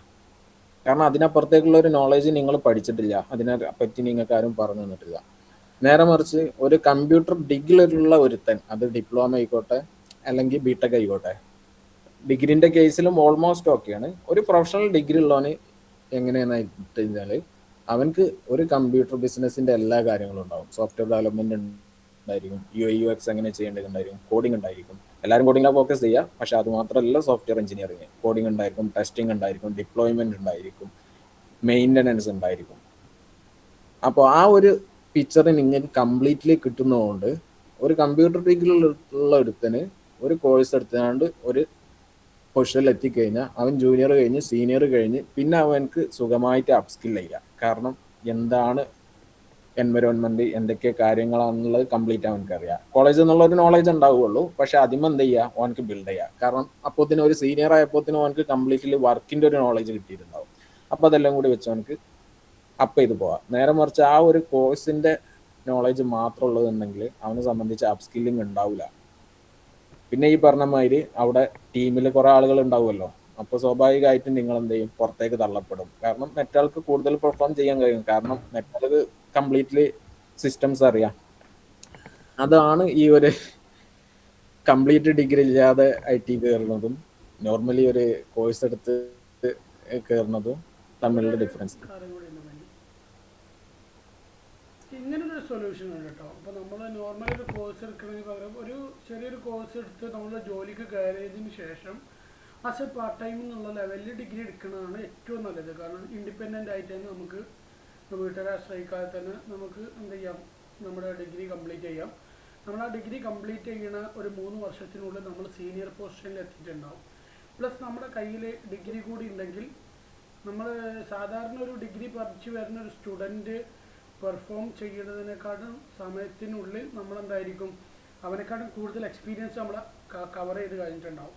പ്ലസ് നമ്മൾ ആ 3 ഇയർ കംപ്ലീറ്റ് ചെയ്യലും നമ്മുടെ കയ്യിൽ ഒരു നല്ല ഡിഗ്രി ഉണ്ടെങ്കിൽ ആ ഒരു പ്രൊഫഷണൽ ഡിഗ്രി കഴിഞ്ഞ് വരുന്ന പിന്നീട് സ്റ്റെപ്പിലേക്ക് ഡെവലപ്പറായി മാറുന്ന ആ ഒരാൾ 3 വർഷം കൊണ്ട് എത്തുന്നതിൻ്റെ 3 ഇരട്ടി പവറിൽ നമ്മൾ നല്ല പൊസിഷനിലേക്ക് എത്താനും സാധ്യത കൂടുതലാണ്. ഇങ്ങനെ ആയിരിക്കും കുറച്ചും കൂടി ബെറ്റർ ആയിട്ടുള്ള എനിക്ക് തോന്നിയിട്ടുള്ളൊരു കാര്യം. നമ്മൾ പെട്ടെന്ന് ജോബിന് എത്തിയിട്ട് നമ്മൾ ആ പാർട്ട് ടൈം ഡിഗ്രി എടുത്ത് നല്ലൊരു കോഴ്സ് എടുക്കുക, നല്ലൊരു യൂണിവേഴ്സിറ്റീൻ്റെ ലേറ്റസ്റ്റ് ടെക്നോളജി അഡാപ്റ്റ് ചെയ്യുന്ന ഒരു ഡിഗ്രി എടുക്കുന്നതായിരിക്കും നന്നാവുക. സോഫ്റ്റ്വെയർ എഞ്ചിനീയറിങ്ങിൻ്റെ ഓൾമോസ്റ്റ് എല്ലാ മേഖലയും കവർ ചെയ്തിരിക്കണം ആ ഡിഗ്രിയിൽ. പലപ്പോഴും പല ആൾക്കാരും പറയും BC ആണോ BSc ആണോ നല്ലതെന്നൊക്കെ ചോദിക്കാറൊക്കെ ഉണ്ട്. രണ്ടും ഓൾമോസ്റ്റ് സെയിം തന്നെയാണ്. പക്ഷേ BScയിൽ കുറച്ചും കൂടി ഡീപ്പ് ലെവൽ തിയററ്റിക്കൽ വരുന്നുണ്ട്. അതായത് സോഫ്റ്റ്വെയർ എഞ്ചിനീയറിങ്ങിൻ്റെ കോൺസെപ്ഷ്യൽ ലെവൽ വോയിസ് അങ്ങനെ കുറച്ചും കൂടി ഡീപ്പ് ലെവലായിട്ട് പ്രാക്ടിക്കൽ അത്ര കുറവാണ്. പക്ഷെ ഒന്നും കൂടി ഈ മാനേജ്മെൻറ്റ് ആർക്കിടെക്ചർ ലെവലിലേക്കുള്ള കാര്യങ്ങളായിരിക്കും BSc പഠിപ്പിക്കുന്നുണ്ടാവും. എന്നാൽ BTechലോ അതിലേറെ ഒരു എൻജിനീയറിംഗ് ലെവല് കുറച്ചും കൂടി ബെറ്റർ ആയിട്ടുള്ള കുറച്ചും കൂടി ഡീപ്പായിട്ടുള്ള കാര്യങ്ങളാണ് BTech ലെവലിൽ പഠിക്കുന്നത്. എനിക്ക് തോന്നിയിട്ടുള്ള കാര്യം വെച്ചാൽ പാർട്ട് ടൈം നിങ്ങൾ ഒരു പെട്ടെന്ന് ജോലിക്ക് എത്തുക, ജോലിക്ക് ശേഷം ഡിഗ്രി എടുക്കുക എന്നുള്ള ലെവലിലാണ് പാർട്ടായിട്ട്. എന്തായാലും ഡിഗ്രി വേണം. ഒരു പരിധി കഴിഞ്ഞ് കഴിഞ്ഞാൽ നിങ്ങൾക്ക് വളരാൻ പറ്റൂല. Depends on your UG. അത് വളരെ ഇമ്പോർട്ടൻ്റ് ആണ്. അപ്പോൾ ഈ മുനീബ് പറ. അപ്പൊ ഞാനിപ്പോ PG കഴിഞ്ഞിട്ടാണ് ഇപ്പൊ PG കഴിഞ്ഞ് സ്കില്ലൊന്ന് ചെയ്യാൻ വേണ്ടിയിട്ടാണ് ഇപ്പം ഒരു ഇന്റേൺഷിപ്പിന് ചേർന്നത്. അപ്പോൾ ഈ MNCയിലൊക്കെ കേട്ട് ഏറ്റവും കൂടുതൽ യൂസ് ചെയ്യുന്ന ഈ back end language C#, .NET. അപ്പോൾ ഒരു MNC കയറാൻ വേണ്ടിയിട്ട് അത് മതിയോ? അതായത് നമുക്കിപ്പോൾ ASP.NET ഒക്കെ ആണ് ഇപ്പൊ MNCയിൽ ഇപ്പോൾ കൂടുതലായിട്ട് യൂസ് ചെയ്യുന്നത്. അപ്പോൾ ഒരു ചോദ്യം ചോദിച്ചോട്ടെ, എന്തുകൊണ്ടാണ് MNC ചൂസ് ചെയ്യാൻ കാരണം? എൻ്റെ MNC ചൂസ് ചെയ്യാൻ ചിലപ്പോൾ നമ്മളിപ്പോൾ കോളേജിൽ ഇപ്പോൾ ഇങ്ങനെ ഓരോ എക്സ്പേർട്ട് ടോക്സ് ഒക്കെ ഉണ്ടാവും. അതായത് ഇപ്പം നമ്മൾ TCSൽ വർക്ക് ചെയ്യുന്നവർ നമ്മൾ അവരിൽ നിന്നുള്ള ഓരോ എക്സ്പീരിയൻസ് കണ്ടിട്ട് ഇൻസ്പയർഡ് ആയിട്ടാണ് ഇപ്പം അങ്ങനെ ഇതെടുത്തത്. ഓക്കെ, അവർ ഏത് പൊസിഷനിലാണ് ഇരിക്കണമെന്ന് അറിയോ ഏകദേശം? അവര് ഇപ്പൊ ഒരു മാനേജർ ലെവലിലൊക്കെ ആയിരിക്കുമല്ലോ അല്ലേ? ടീം ലീഡ്, മാനേജർ ലെവല് അങ്ങനെയുള്ള ലെവലിലൊക്കെ. നമ്മളൊരു MNCയിൽ കയറുമ്പോൾ പ്രത്യേകത എന്താണെന്ന് വെച്ച് കഴിഞ്ഞാൽ MNCയിൽ ഒരു ഏരിയയിൽ മാത്രമേ മെയിനായിട്ട് വർക്ക് ഉണ്ടാവുക. മോർ MNCയിലും അങ്ങനെ തന്നെയാണ് ഉണ്ടാവുക. ബനിക്കറിയാം, ബനി MNCയിലാണ് വർക്ക് ചെയ്യുന്നത്. ബനിക്ക് ആകെ ചെയ്യാണ്ടാവുക അവർ ഇൻസ്ട്രക്ഷൻ ബേസ് ചെയ്ത് കോഡ് എഴുതി കൊടുക്കുക. അവിടെ എന്താ സംഭവിക്കുന്നത് പോലും ബനിക്ക് ഐഡിയ ഇല്ല. ആസ് എ ഫ്രഷർ എന്നുള്ള ലെവലിൽ എൻ്റെ ഒരു പേഴ്സണൽ എക്സ്പീരിയൻസ് ആണ് പറഞ്ഞത്. നിങ്ങൾ പരമാവധി ഒരു നല്ലൊരു കമ്പനിയിൽ ജോയിൻ ചെയ്യാൻ നോക്കുക. ഒരു സ്റ്റാർട്ടപ്പ് പോലത്തെ നല്ല പട്ടിപ്പണിയുള്ള ഒരു സമയം ഒഴിവില്ലാത്ത കമ്പനിയിൽ സ്റ്റാർട്ടിങ്ങിൽ ജോയിൻ ചെയ്യാൻ നോക്കുക. അതായിരിക്കും നന്നാവുക. എന്നിട്ട് നിങ്ങൾ MNCയിലേക്ക് ജമ്പ് ചെയ്യാൻ നോക്കുക. അപ്പോൾ എന്താണെന്ന് വെച്ചാൽ നിങ്ങൾ അവിടുന്ന് ഓൾമോസ്റ്റ് എല്ലാ ടെക്നോളജിയിലും എല്ലാ കാര്യങ്ങളും പഠിച്ചിട്ടുണ്ടാവും. പക്ഷെ അതിന് MNC പോലെ സ്റ്റാൻഡേർഡ് ഉണ്ടാവില്ല. കാരണം കോഡിങ് സ്റ്റാൻഡേർഡും കാര്യങ്ങളൊക്കെ എത്രയൊക്കെ പറഞ്ഞാലും സ്റ്റാർട്ടപ്പിലാണെങ്കിലും മറ്റുള്ള സർവീസ് ബേസിലാണെങ്കിലും പ്രൊഡക്റ്റ് ബേസിൽ പോലല്ല, കോഡിങ്ങിൻ്റെ സ്റ്റാൻഡേർഡ്സ് കുറച്ച് കുറവായിരിക്കും. കാരണം പ്രൊഡക്റ്റിൽ കൂടുതൽ വർക്കിനെക്കാട്ടും കൂടുതൽ ഒപ്റ്റിമൈസേഷനാണ് ഉണ്ടാവുക. കോഡ് ഒപ്റ്റിമൈസേഷൻ, കോഡിൻ്റെ പെർഫോമൻസ്, മെമ്മറി യൂട്ടിലൈസേഷൻ, സെക്യൂരിറ്റി, ഈ കാര്യങ്ങളൊക്കെ വളരെ ഇമ്പോർട്ടൻ്റ് ആയിട്ട് ഫോക്കസ് ചെയ്യേണ്ടി വരും നമ്മുടെ പ്രൊഡക്റ്റ് ബേസ് കമ്പനി. അപ്പോൾ നമ്മൾ സ്റ്റാർട്ടിങ്ങിലൊരു സാധാരണ നോർമൽ സർവീസ് ബേസ് കമ്പനിയോ അല്ലെങ്കിൽ സ്റ്റാർട്ടപ്പോ നമ്മൾ ഫോക്കസ് ചെയ്യുകയാണെങ്കിൽ നമുക്ക് എൻ്റയർ മേഖലയിൽ വർക്ക് ചെയ്യേണ്ടി വരും. നമുക്ക് ഒരുപാട് കാര്യങ്ങൾ പഠിക്കാൻ പറ്റും. ഒരു പ്രൊജക്റ്റിൻ്റെ ലൈഫ് സൈക്കിൾ നമ്മൾ മനസ്സിലാക്കിയെടുക്കും. ഇത് മനസ്സിലാക്കിയ ശേഷം പിന്നെ നമ്മൾ MNCക്ക് സ്വിച്ച് ചെയ്യുന്ന സമയത്ത് നമ്മൾ എക്സ്പേർട്ട് എൻജിനീയർ ആയിരിക്കും. കാരണം നമുക്ക് ഓൾറെഡി അതിൻ്റെ പാത്ത് അറിയാം. നമുക്കതിൻ്റെ ഓൾമോസ്റ്റ് എല്ലാ പാത്തും മനസ്സിലാവും. എന്തെങ്കിലും കാര്യങ്ങളൊക്കെ അറിയുന്നതുകൊണ്ട് നമുക്കെന്താ നമ്മുടെ കോഡിങ്ങിൻ്റെ സ്കില്ല് കൂട്ടുക, അല്ലെങ്കിൽ കോഡിങ്ങിൻ്റെ ക്വാളിറ്റി കൂട്ടിയിട്ട് നമുക്ക് ബിൽഡ് ചെയ്യാൻ പറ്റും. അതാണ് കുറച്ചും കൂടി ബെറ്റർ ആയിട്ട് എനിക്ക് തോന്നിയത്. ഇതിനെക്കാട്ടി നല്ല അഭിപ്രായങ്ങൾ, ഇതിനെക്കാട്ടി എക്സ്പീരിയൻസുള്ള 10-15 വർഷം എക്സ്പീരിയൻസുള്ള ബനീനെ പോലത്തെ ഉള്ള ആൾക്കാർ പറയും. അതിൻ്റെ ഇടയ്ക്ക് മുനീബിന് ഞാനൊരു സമയം കൊടുത്തോട്ടെ. മുനീബ് ഹാൻഡ് റൈസ് ചെയ്ത് കുറച്ച് ടൈമായി. അല്ല, എനിക്ക് ചോദിക്കാനുള്ള രണ്ടെണ്ണമാണ്. ഒന്നിപ്പം ഒരു സ്റ്റാർട്ടപ്പ് പോലത്തെ ഒരു കമ്പനിയിൽ ഒരു ഫ്രഷറിനെ ഒരു സ്റ്റാർട്ടപ്പ് ഹയർ ചെയ്യുക. കാരണം അവര് ഒന്നെന്ന് പറഞ്ഞാല് അവരെ ഒരു കുറച്ചൊരു എക്സ്പീരിയൻസ് വേണമല്ലോ. ഈ ഒരു മേഖലയിൽ കുറച്ചൊരു അറിവും വിജ്ഞാനമുള്ള ആൾക്കാരായിരിക്കുമല്ലോ അവര് മേ ബി പ്രിഫർ ചെയ്യാം. അപ്പൊ അങ്ങനത്തെ ഒരു സ്ഥലത്തേക്ക് സാധ്യത കുറവാണ്. അതിൻ്റെ കാര്യം എന്ന് വെച്ച് കഴിഞ്ഞാൽ സ്റ്റാർട്ടപ്പിൽ എക്സ്പീരിയൻസിന് അത്ര ഇമ്പോർട്ടൻസ് ഇല്ല. കാരണം അവിടെ ഡെവലപ്മെൻറ്റ് നോളജ് ഉണ്ടോ എന്നുള്ളതാണ് അവർ നോക്കുക. അവർക്ക് മാക്സിമം ടൈമിനുള്ളിൽ തീർക്കണത്. പക്ഷെ ഒരു കുറച്ച് സ്കില്ല് അവരെ പറഞ്ഞു പ്രൊഡക്റ്റ് ക്വാളിറ്റി അതപ്പോ ബാധിക്കൂലേ? ഇല്ല, ഡിപ്പെൻസ് ആണ്. അത് സ്റ്റാർട്ടപ്പിലൊരു ഫ്രഷർക്ക് സംബന്ധിച്ചിടത്തോളം സാധാരണ ഒരു ടാസ്ക് ഒന്നായിട്ട് എന്തായില്ല അവർക്ക് ഡെവലപ്പ് ചെയ്യാൻ കൊടുക്കില്ല. ആസ് എ പാർട്ടായിട്ടാണ് കൊടുക്കുക. അവരുടെ സ്കില്ലിനെ ബേസ് ചെയ്ത് അവർക്ക് ടാസ്ക് ആയിട്ട് കൊടുത്തിട്ട് അവരുടെ ടാസ്ക് ഓട്ടോമാറ്റിക് ഇൻക്രീസ് ചെയ്ത് കൊണ്ടുവരും. അവർക്ക് കൊടുക്കുന്ന മേഖലകൾ അവിടെ എക്സ്പെർട്ടൈസ് ചെയ്തെന്ന് കഴിഞ്ഞാൽ മെല്ലെ ഇൻക്രീസ് ചെയ്ത് അവർക്ക് അടുത്ത മേഖലയും കൂടി ഇൻക്ലൂഡ് ആയിട്ട് ഈ മേഖല പ്ലസ് അടുത്ത മേഖലയും കൂടി ഇൻക്ലൂഡ് ആയിട്ട് മെല്ലെ മെല്ലെ ഡെവലപ്പാക്കി കൊണ്ടുവരും. ഒരു 6 months അല്ലെങ്കിൽ 1 year ആകുമ്പോഴത്തേന് എൻ്റെ ആപ്പിൽ എവിടെ വർക്ക് ചെയ്യാനുള്ള കപ്പാസിറ്റി ആ എഞ്ചിനീയർക്ക് ഉണ്ടാവും. അതാണ് സ്റ്റാർട്ടപ്പിൽ സാധാരണ നടക്കുന്നത്. മുനി പറ. അതേപോലെ എനിക്ക് അടുത്തതെന്ന് പറയുന്നത് ഇപ്പൊ നമ്മളിപ്പം അധികം ഇതേം കാണുന്നില്ല, നിങ്ങളൊരു പോർട്ട്ഫോളിയോ ഉണ്ടാക്കിയിരുന്നത് അതും കൂടി നിങ്ങളുടെ CV ഇൻബിൽഡ് ചെയ്യാൻ പറയുന്നുണ്ടല്ലോ. അപ്പൊ എത്രത്തോളം ഈ ഹയറിംഗ് മാനേജർ HR ഈ നമ്മൾ പോർട്ട്ഫോളിയോ കയറി ചെക്ക് ചെയ്യുന്നുണ്ട് എന്നുള്ളതിന്റെ ഒരിത്? അത് നെക്സ്റ്റ് സബ്ജക്റ്റ് ആയിട്ട് പറയാം. അത് വളരെ ഇമ്പോർട്ടൻ്റ് ആയിട്ടുള്ള പോയിന്റ് ആണ്. ഇതിനിടയ്ക്ക് മുനി എന്ന് പറഞ്ഞ ഒരാൾ മെസ്സേജ് അയച്ചത് ഹാൻഡ് റൈസ് ചെയ്യുന്നു, പറഞ്ഞോളൂ.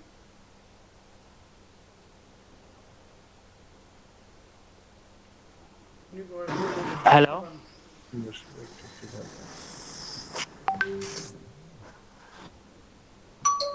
പറഞ്ഞോ. മുനി മ്യൂട്ടാണ് കേട്ടോ. ഹലോ പറഞ്ഞോ. ഹലോ, നമ്മളെ ഈ MNC-ലൊന്നും ഈ AI യൂസ് ചെയ്യാൻ പറ്റില്ല, അങ്ങനത്തെ ഒരു സംഭവം ഉണ്ടോ? അല്ലല്ല, ഒരിക്കലും ഇല്ല. കാരണം MNC-യിൽ ഞാൻ MNC-യിലെ വർക്ക് ചെയ്തത് അവിടെ ഇമ്പോർട്ടൻ്റ് ആണ് AI യൂസ് ചെയ്യുന്നത്. അത് അവരെ ടൂൾ യൂസ് ചെയ്യണം അങ്ങനെ ഉണ്ടോ? അല്ലെങ്കിൽ ഇപ്പൊ നമ്മൾ ChatGPT അങ്ങനത്തെ ഒക്കെ യൂസ് ചെയ്യാൻ പറ്റുമോ അവിടെ? ഡിപ്പെൻസ് ഓൺ കമ്പനിയാണ്. പല കമ്പനീസിലും അവർ സോഴ്സ് കോഡ് പുറത്തുപോകാൻ പറ്റില്ല. ഇപ്പം ബോഷിൻ്റെ ബനിയുടെ കമ്പനി എന്ത് ചെയ്യാൻ പറ്റില്ല, സോഴ്സ് കോഡൊന്നും പുറത്തുപോകാൻ പറ്റില്ല. അപ്പോൾ അവർക്ക് അവരുടേതായിട്ടുള്ള LLM അടക്കമുള്ള AI ടൂൾസ് ഉണ്ട്. മറ്റുള്ളൊരു കമ്പനീസ് ഉണ്ട്. ഇപ്പോൾ പല കോർപ്പറേറ്റ് കമ്പനികളും തേർഡ് പാർട്ടി AI ടൂൾസ്, ഇപ്പോൾ കോപ്പൈലറ്റ്, ഗിറ്റബിൻ്റെ കോപ്പൈലറ്റൊക്കെ ഉപയോഗിക്കാറുണ്ട്. അപ്പോൾ അവരായിട്ട് എഗ്രിമെൻ്റ് ഉണ്ടാവും. എങ്ങനെയാണെന്ന് വെച്ച് കഴിഞ്ഞാൽ അവിടെ സോഴ്സ് കോഡ് എന്ത് ചെയ്യൂല, AIക്ക് ട്രെയിൻ ചെയ്യാൻ കൊടുക്കൂല എന്നുള്ളത്. ആ എഗ്രിമെൻ്റ് ഓക്കെ ആണെങ്കിൽ പല കമ്പനീസ് MNC എടുക്കുന്നത്. അതല്ലാതെ തന്നെ എന്തുണ്ട്, സോഴ്സ് കോഡ് ട്രെയിൻ ചെയ്യാൻ എടുക്കും എന്നുള്ള ലെവലിലും പല AI ടൂൾസ് കോപ്പൈലറ്റ് അടക്കം ഉപയോഗിക്കുന്നുണ്ടാവും. ഡിപ്പെൻസ് ഓൺ എഗ്രിമെൻ്റ് ആണ്. AI ടൂൾ എന്തായാലും ഉപയോഗിക്കാതെ ഈ ഇൻഡസ്ട്രി മുന്നോട്ട് പോകില്ല. പക്ഷെ ഇത് ഇങ്ങനെയാണ് 3 സ്റ്റേജ് വരുന്നുണ്ട് അവിടെ. ഓക്കെ. അല്ല, ഇപ്പൊ നമ്മൾ ഈ കെർസർ പ്രോ അങ്ങനത്തെ ഒക്കെ ഉണ്ടല്ലോ, അതൊക്കെ നമ്മളിപ്പോ MNC-ലാവുമ്പോ യൂസ് ചെയ്യാൻ പറ്റുമോ? അങ്ങനത്തെ ഒരു ഇത് അത് ബനി പറയണ. ഞാൻ നേരത്തെ ഒരു കാര്യം പറയാൻ വിട്ടുപോയി. നേരത്തെ ചോദിച്ചിരുന്നൊരു ക്വസ്റ്റ്യന് എക്സാമ്പിളായിട്ട് പറയുകയാണെങ്കിൽ MNC ജോബ് എന്ന് പറഞ്ഞാൽ ഓൾമോസ്റ്റ് ഗവൺമെൻറ് ജോബുമായിരിക്കണം. ഒന്നാമത്തെ കേസ് ക്വാളിഫിക്കേഷൻ ഇമ്പോർട്ടൻ്റ് ആണ്. അത് ഇപ്പോഴത്തെ പിള്ളേർ അല്ലെങ്കിൽ ഇപ്പോഴത്തെ ഇൻസ്റ്റിറ്റ്യൂട്ടുകൾ മറച്ചു വെക്കുന്ന ഒരു കാര്യമാണ്. MNC-യിൽ യൂറോപ്യൻസിനെ സംബന്ധിച്ച് അല്ലെങ്കിൽ ഔട്ട് ഓഫ് ഇന്ത്യ അല്ലെങ്കിൽ ഔട്ട് ഓഫ് UAE അല്ലെങ്കിൽ ഔട്ട് ഓഫ് ഗൾഫ് ഉള്ള എല്ലാ കൺട്രീസും യൂറോപ്യൻസ് അല്ലെങ്കിൽ അമേരിക്കൻസ് ഒക്കെ ആണെങ്കിലും 4 year ഡിഗ്രിയാണ് അവർ ഡിഗ്രി ആയിട്ട് കൂട്ടുള്ളൂ. ബാക്കിയൊക്കെ അവർ സർട്ടിഫിക്കറ്റ് കോഴ്സ് ആയിട്ടാണ് കൂട്ടുക. അപ്പോൾ യൂറോപ്പിലാണെങ്കിലും അമേരിക്കയിലാണെങ്കിലും അറ്റ്ലീസ്റ്റ് നമ്മൾ ഇന്ത്യൻ സ്റ്റാൻഡേർഡിൽ BTech നിർബന്ധമാണ് MNC-യിൽ എൻ്റർ ചെയ്യണമെന്നുണ്ടെങ്കിൽ. അത് ഒരു പ്രശ്നമാണ്. അപ്പോൾ അങ്ങനെയുള്ള ജോബുകളിൽ നോക്കുന്നവരുണ്ടെങ്കിൽ അത് മസ്റ്റായിട്ട് ഫോക്കസ് ചെയ്യണം. പിന്നെ ഈ രണ്ടാമത്തെ ഒരു കേസ് ഗവൺമെൻറ് ജോബ് എന്ന് പറഞ്ഞ മാതിരി പണിയെടുത്താലും ഇല്ലെങ്കിലും നിങ്ങൾക്ക് മാസാവസാനമായ സാലറി കയറും. അപ്പം അതുകൊണ്ട് തന്നെ അവിടെ പ്രത്യേകിച്ച് പണികളൊന്നും ഉണ്ടാവില്ല. ദിവസം തള്ളി നിൽക്കുക, പിന്നെ പണിയെടുത്തിന്ന് അറിയിക്കാനും വേണ്ടി കുറച്ച് റിപ്പോർട്ടുകൾ അയക്കുക, അങ്ങനെയുള്ളതൊക്കെ നോർമലി ഉണ്ടാവുള്ളൂ. പിന്നെ ഈ പറഞ്ഞ മാതിരി എൻ്റയർ വർക്ക് നിങ്ങളെ കയ്യിൽ തരില്ല. നിങ്ങൾക്ക് കറക്റ്റായിട്ട് അസൈൻ ചെയ്ത ഒരു പാർട്ട് ഓഫ് വർക്ക് ഉണ്ടായിരിക്കും, അത് മാത്രമേ നിങ്ങൾക്ക് ടച്ച് ചെയ്യാൻ പറ്റുള്ളൂ. അതിൻ്റെ അപ്പുറത്തേക്കുള്ള ഒരു കാര്യം ടച്ച് ചെയ്യാൻ കഴിയില്ല. ഈവൻ ചോദിക്കാൻ പോലും പറ്റില്ല. കാരണം അതിന് നിങ്ങൾക്ക് പെർമിഷൻ ഇല്ല. നിങ്ങൾക്ക് പെർമിറ്റഡ് ആയിട്ടുള്ള കാര്യങ്ങൾ മാത്രം നിങ്ങൾ ചെയ്യും. പിന്നെ ആ ചെയ്യുന്ന കാര്യങ്ങളും മാനേജറെ സൂപ്പർവൈസ് ചെയ്യുക, അങ്ങനെയുള്ള കാര്യങ്ങളാണ്. പിന്നെ രണ്ടാമത് AI-ൻ്റെ കേസ് പറയുകയാണെങ്കിൽ ഓൾമോസ്റ്റ് ഇപ്പോൾ എല്ലാ കമ്പനികളും ഈ പറഞ്ഞ മാതിരി മെയിലും കോൺഫറൻസിൻ്റെ ഇതൊക്കെ യൂസ് ചെയ്യുന്നത് ഒന്നെങ്കിൽ ഗൂഗിളിൽ നിന്നാണ് അല്ലെങ്കിൽ മൈക്രോസോഫ്റ്റിൽ നിന്നാണ്. അപ്പോൾ അതിൻ്റെയൊക്കെ ഭാഗമായിട്ട് നമുക്ക് കോപ്പൈലറ്റ്, മൈക്രോസോഫ്റ്റിൻ്റെ കോപ്പൈലറ്റ്, ജെമിനിയൊക്കെ കിട്ടും. പക്ഷെ അതിലൊക്കെ MNC നമുക്ക് കറക്റ്റ് നിർദ്ദേശം തരും. ഓരോ ഡോക്യുമെൻറ്റിനും കാറ്റഗറി ഉണ്ടാവും. ഇന്ന കാറ്റഗറിയിലുള്ളത് മാത്രമേ AIക്ക് ഇൻപുട്ട് കൊടുക്കാൻ പാടുള്ളൂ എന്ന് കറക്റ്റ് നിർദ്ദേശം ഉണ്ടാവും. അത് നിങ്ങൾക്ക് കിട്ടുന്ന ഓരോ ഡോക്യുമെൻറ്റിലും അല്ലെങ്കിൽ നിങ്ങൾക്ക് കിട്ടുന്ന ഓരോ കോഡിലൊക്കെ അതിൻ്റെ കാറ്റഗറി ഉണ്ടാവും. അപ്പോൾ അതനുസരിച്ചല്ലാന്നുണ്ടെങ്കിൽ പെടും. കാരണം എന്താ വെച്ചാൽ MNC-യിൽ ഒരു VPN ഉണ്ടാവും. ഈ VPN വഴിയാണ് കാര്യങ്ങളൊക്കെ പുറത്ത് പോകുള്ളൂ. ആ VPN പോകുന്ന എല്ലാ കാര്യങ്ങളും ചെക്ക് ചെയ്യും. നിങ്ങൾ വർക്ക് തുടങ്ങുന്നതിൻ്റെ മുമ്പ് ഈ VPN കണക്ട് ചെയ്തിട്ടുണ്ടാവും. അപ്പോൾ നിങ്ങളെ ഭാഗത്തുനിന്ന് എന്തെങ്കിലുമൊക്കെ പോയി കഴിഞ്ഞാൽ VPN അവിടെ അലർട്ട് അടിക്കും. നിങ്ങൾക്ക് മെയിലും മെസ്സേജും വരും, നിങ്ങൾ എക്സ്പ്ലനേഷൻ കൊടുക്കേണ്ടി വരും. അപ്പോൾ ആ കാര്യങ്ങൾ ശ്രദ്ധിക്കാനുണ്ട്. പക്ഷേ ഈ പറഞ്ഞ മാതിരി നോർമൽ യൂസേജിന് ഈ കോപ്പൈലറ്റും ഇതൊക്കെ യൂസ് ചെയ്യുക, അതൊക്കെ കമ്പനി തന്നെ തരും. നിങ്ങളെ കമ്പനി അക്കൗണ്ടിൽ തന്നെ അവർ ആക്റ്റീവ് ആക്കി തരും. ഇതുമാതിരി ഗിറ്റബ് എന്റർപ്രൈസ് യൂസ് ചെയ്യുന്നവരാണെങ്കിൽ ഗിറ്റബിന്റെ കോപ്പൈലറ്റ് കിട്ടും. പക്ഷെ അവിടേക്ക് ഈ ഒരു ഡോക്യുമെന്റ് കാറ്റഗറി വളരെ ഇമ്പോർട്ടൻ്റ് ആണ്. അതല്ലാതെ നമുക്ക് തോന്നിയ രൂപത്തിലുള്ള ടൂൾസ് യൂസ് ചെയ്യാൻ പറ്റില്ല. പിന്നെ ചില കമ്പനീസ് അനുവദിക്കുന്നത് എങ്ങനെയാണെന്ന് വെച്ചാൽ, നമുക്ക് ഏതെങ്കിലും ടൂൾസ് വേണമെങ്കിൽ നമുക്ക് കണ്ട് റിക്വസ്റ്റ് ചെയ്യാം. അവരെ ഡിപ്പാർട്ട്മെന്റ്, അതിനൊരു ഡിപ്പാർട്ട്മെന്റ് ഉണ്ടാവും, ലോയർ ഡിപ്പാർട്ട്മെന്റ്, അങ്ങനെയുള്ള ടീമൊക്കെ ഉണ്ടാവും. ആ ഡിപ്പാർട്ട്മെന്റ് അതൊക്കെ പഠിച്ച് മേ ബി നമുക്ക് അലോ ചെയ്ത് തരും. അങ്ങനെയുള്ള ചില കേസുകളുണ്ട്. പക്ഷെ അവിടെ ഈ പറഞ്ഞ മാതിരി ഡോക്യുമെന്റ് കാറ്റഗറി നിർബന്ധമാണ്. അപ്പോൾ MNC-ലെ AI യൂസേജ് അങ്ങനെയാണ്. പിന്നെ ഈ പറഞ്ഞ മാതിരി ഓൾമോസ്റ്റ് എല്ലാ MNCസും സ്വന്തമായിട്ട് AI ഡെവലപ്പ് ചെയ്തുകൊണ്ടിരിക്കുക. വൺസ് അത് കംപ്ലീറ്റ് ആയി കഴിഞ്ഞാൽ അതിൽ നമുക്ക് ഏത് രൂപത്തിൽ യൂസ് ചെയ്യാം അലിബ്രോ അറിയില്ല. പെട്ടെന്ന് സ്പീഡാക്കണം, 1 hour ആവാറായി. ഹായ് ബനി, ഞാന് ഡിഗ്രീന്റെ കാര്യം പറഞ്ഞില്ല, 4 year ഡിഗ്രിന്റെ കേസ്. ഞാനിപ്പോ 3 year ഡിഗ്രിയാണ് ചെയ്തത്, BCA. അപ്പം ഈ കേസ് പറഞ്ഞത്, അതായത് നമുക്ക് MNC-യിലേക്ക് കയറണമെങ്കിൽ ഒരു BCA കേസിൽ കുഴപ്പമില്ല, BCA ഡിഗ്രി കുഴപ്പമില്ല അല്ലേ? നേരെ മറിച്ച് ഡിപ്ലോമ ഇപ്പോൾ 3 year ആണ്. പക്ഷെ ഡിപ്ലോമന്റെ ഈക്വലൻസി വരുന്നത് എബോ 10 ബിലോ 12 എന്നുള്ള ലെവലിലാണ്, അല്ലെങ്കിൽ ഈക്വൽ ടു 12 എന്നുള്ള ലെവലിലാണ്. അല്ല, ഞാൻ 3 year BCA ആണ് ചെയ്തത്.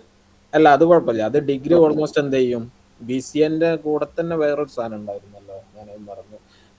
BCA മാറ്റി തന്നെ വേറൊരു സാധനം ഉണ്ട്, BCA അല്ല, അതൊക്കെ ബിടെക്കിന്റെ ഏകദേശം ഈക്വൽ ആയിട്ട് വരുന്നത്. അത് ഗവൺമെന്റ് ആണ് തീരുമാനിക്കുന്നത്. BSc, BCA, പിന്നെ അതുമാതിരി ബിടെക്, അത് ഗവൺമെന്റ് ഈക്വലൻസി ആണ് തീരുമാനിക്കുന്നത്. ഡിപ്ലോമയിലാണ് മെയിൻ ആയിട്ട് ഒരു പണി കിട്ടല്. ഡിപ്ലോമ, VHSC, +2 ഒക്കെ ഒന്ന് ചോദിച്ചോട്ടെ, ഒന്ന് ഇന്റർപ്രറ്റ് ചെയ്യുന്ന, സോറി. ഇപ്പൊ നമ്മളിപ്പം ഒരു ഡിപ്ലോമ എടുത്തു, ഒരു കമ്പനിയിൽ ഒരു സ്റ്റാർട്ടപ്പിൽ ജോയിൻ ചെയ്തു, ഒരു 2-3 എക്സ്പീരിയൻസ് ആയിട്ട് നമ്മൾ ഇറങ്ങിയിട്ട് നമുക്കൊരു MNC-യിലേക്ക് അപ്ലൈ ചെയ്യാൻ പറ്റുമോ?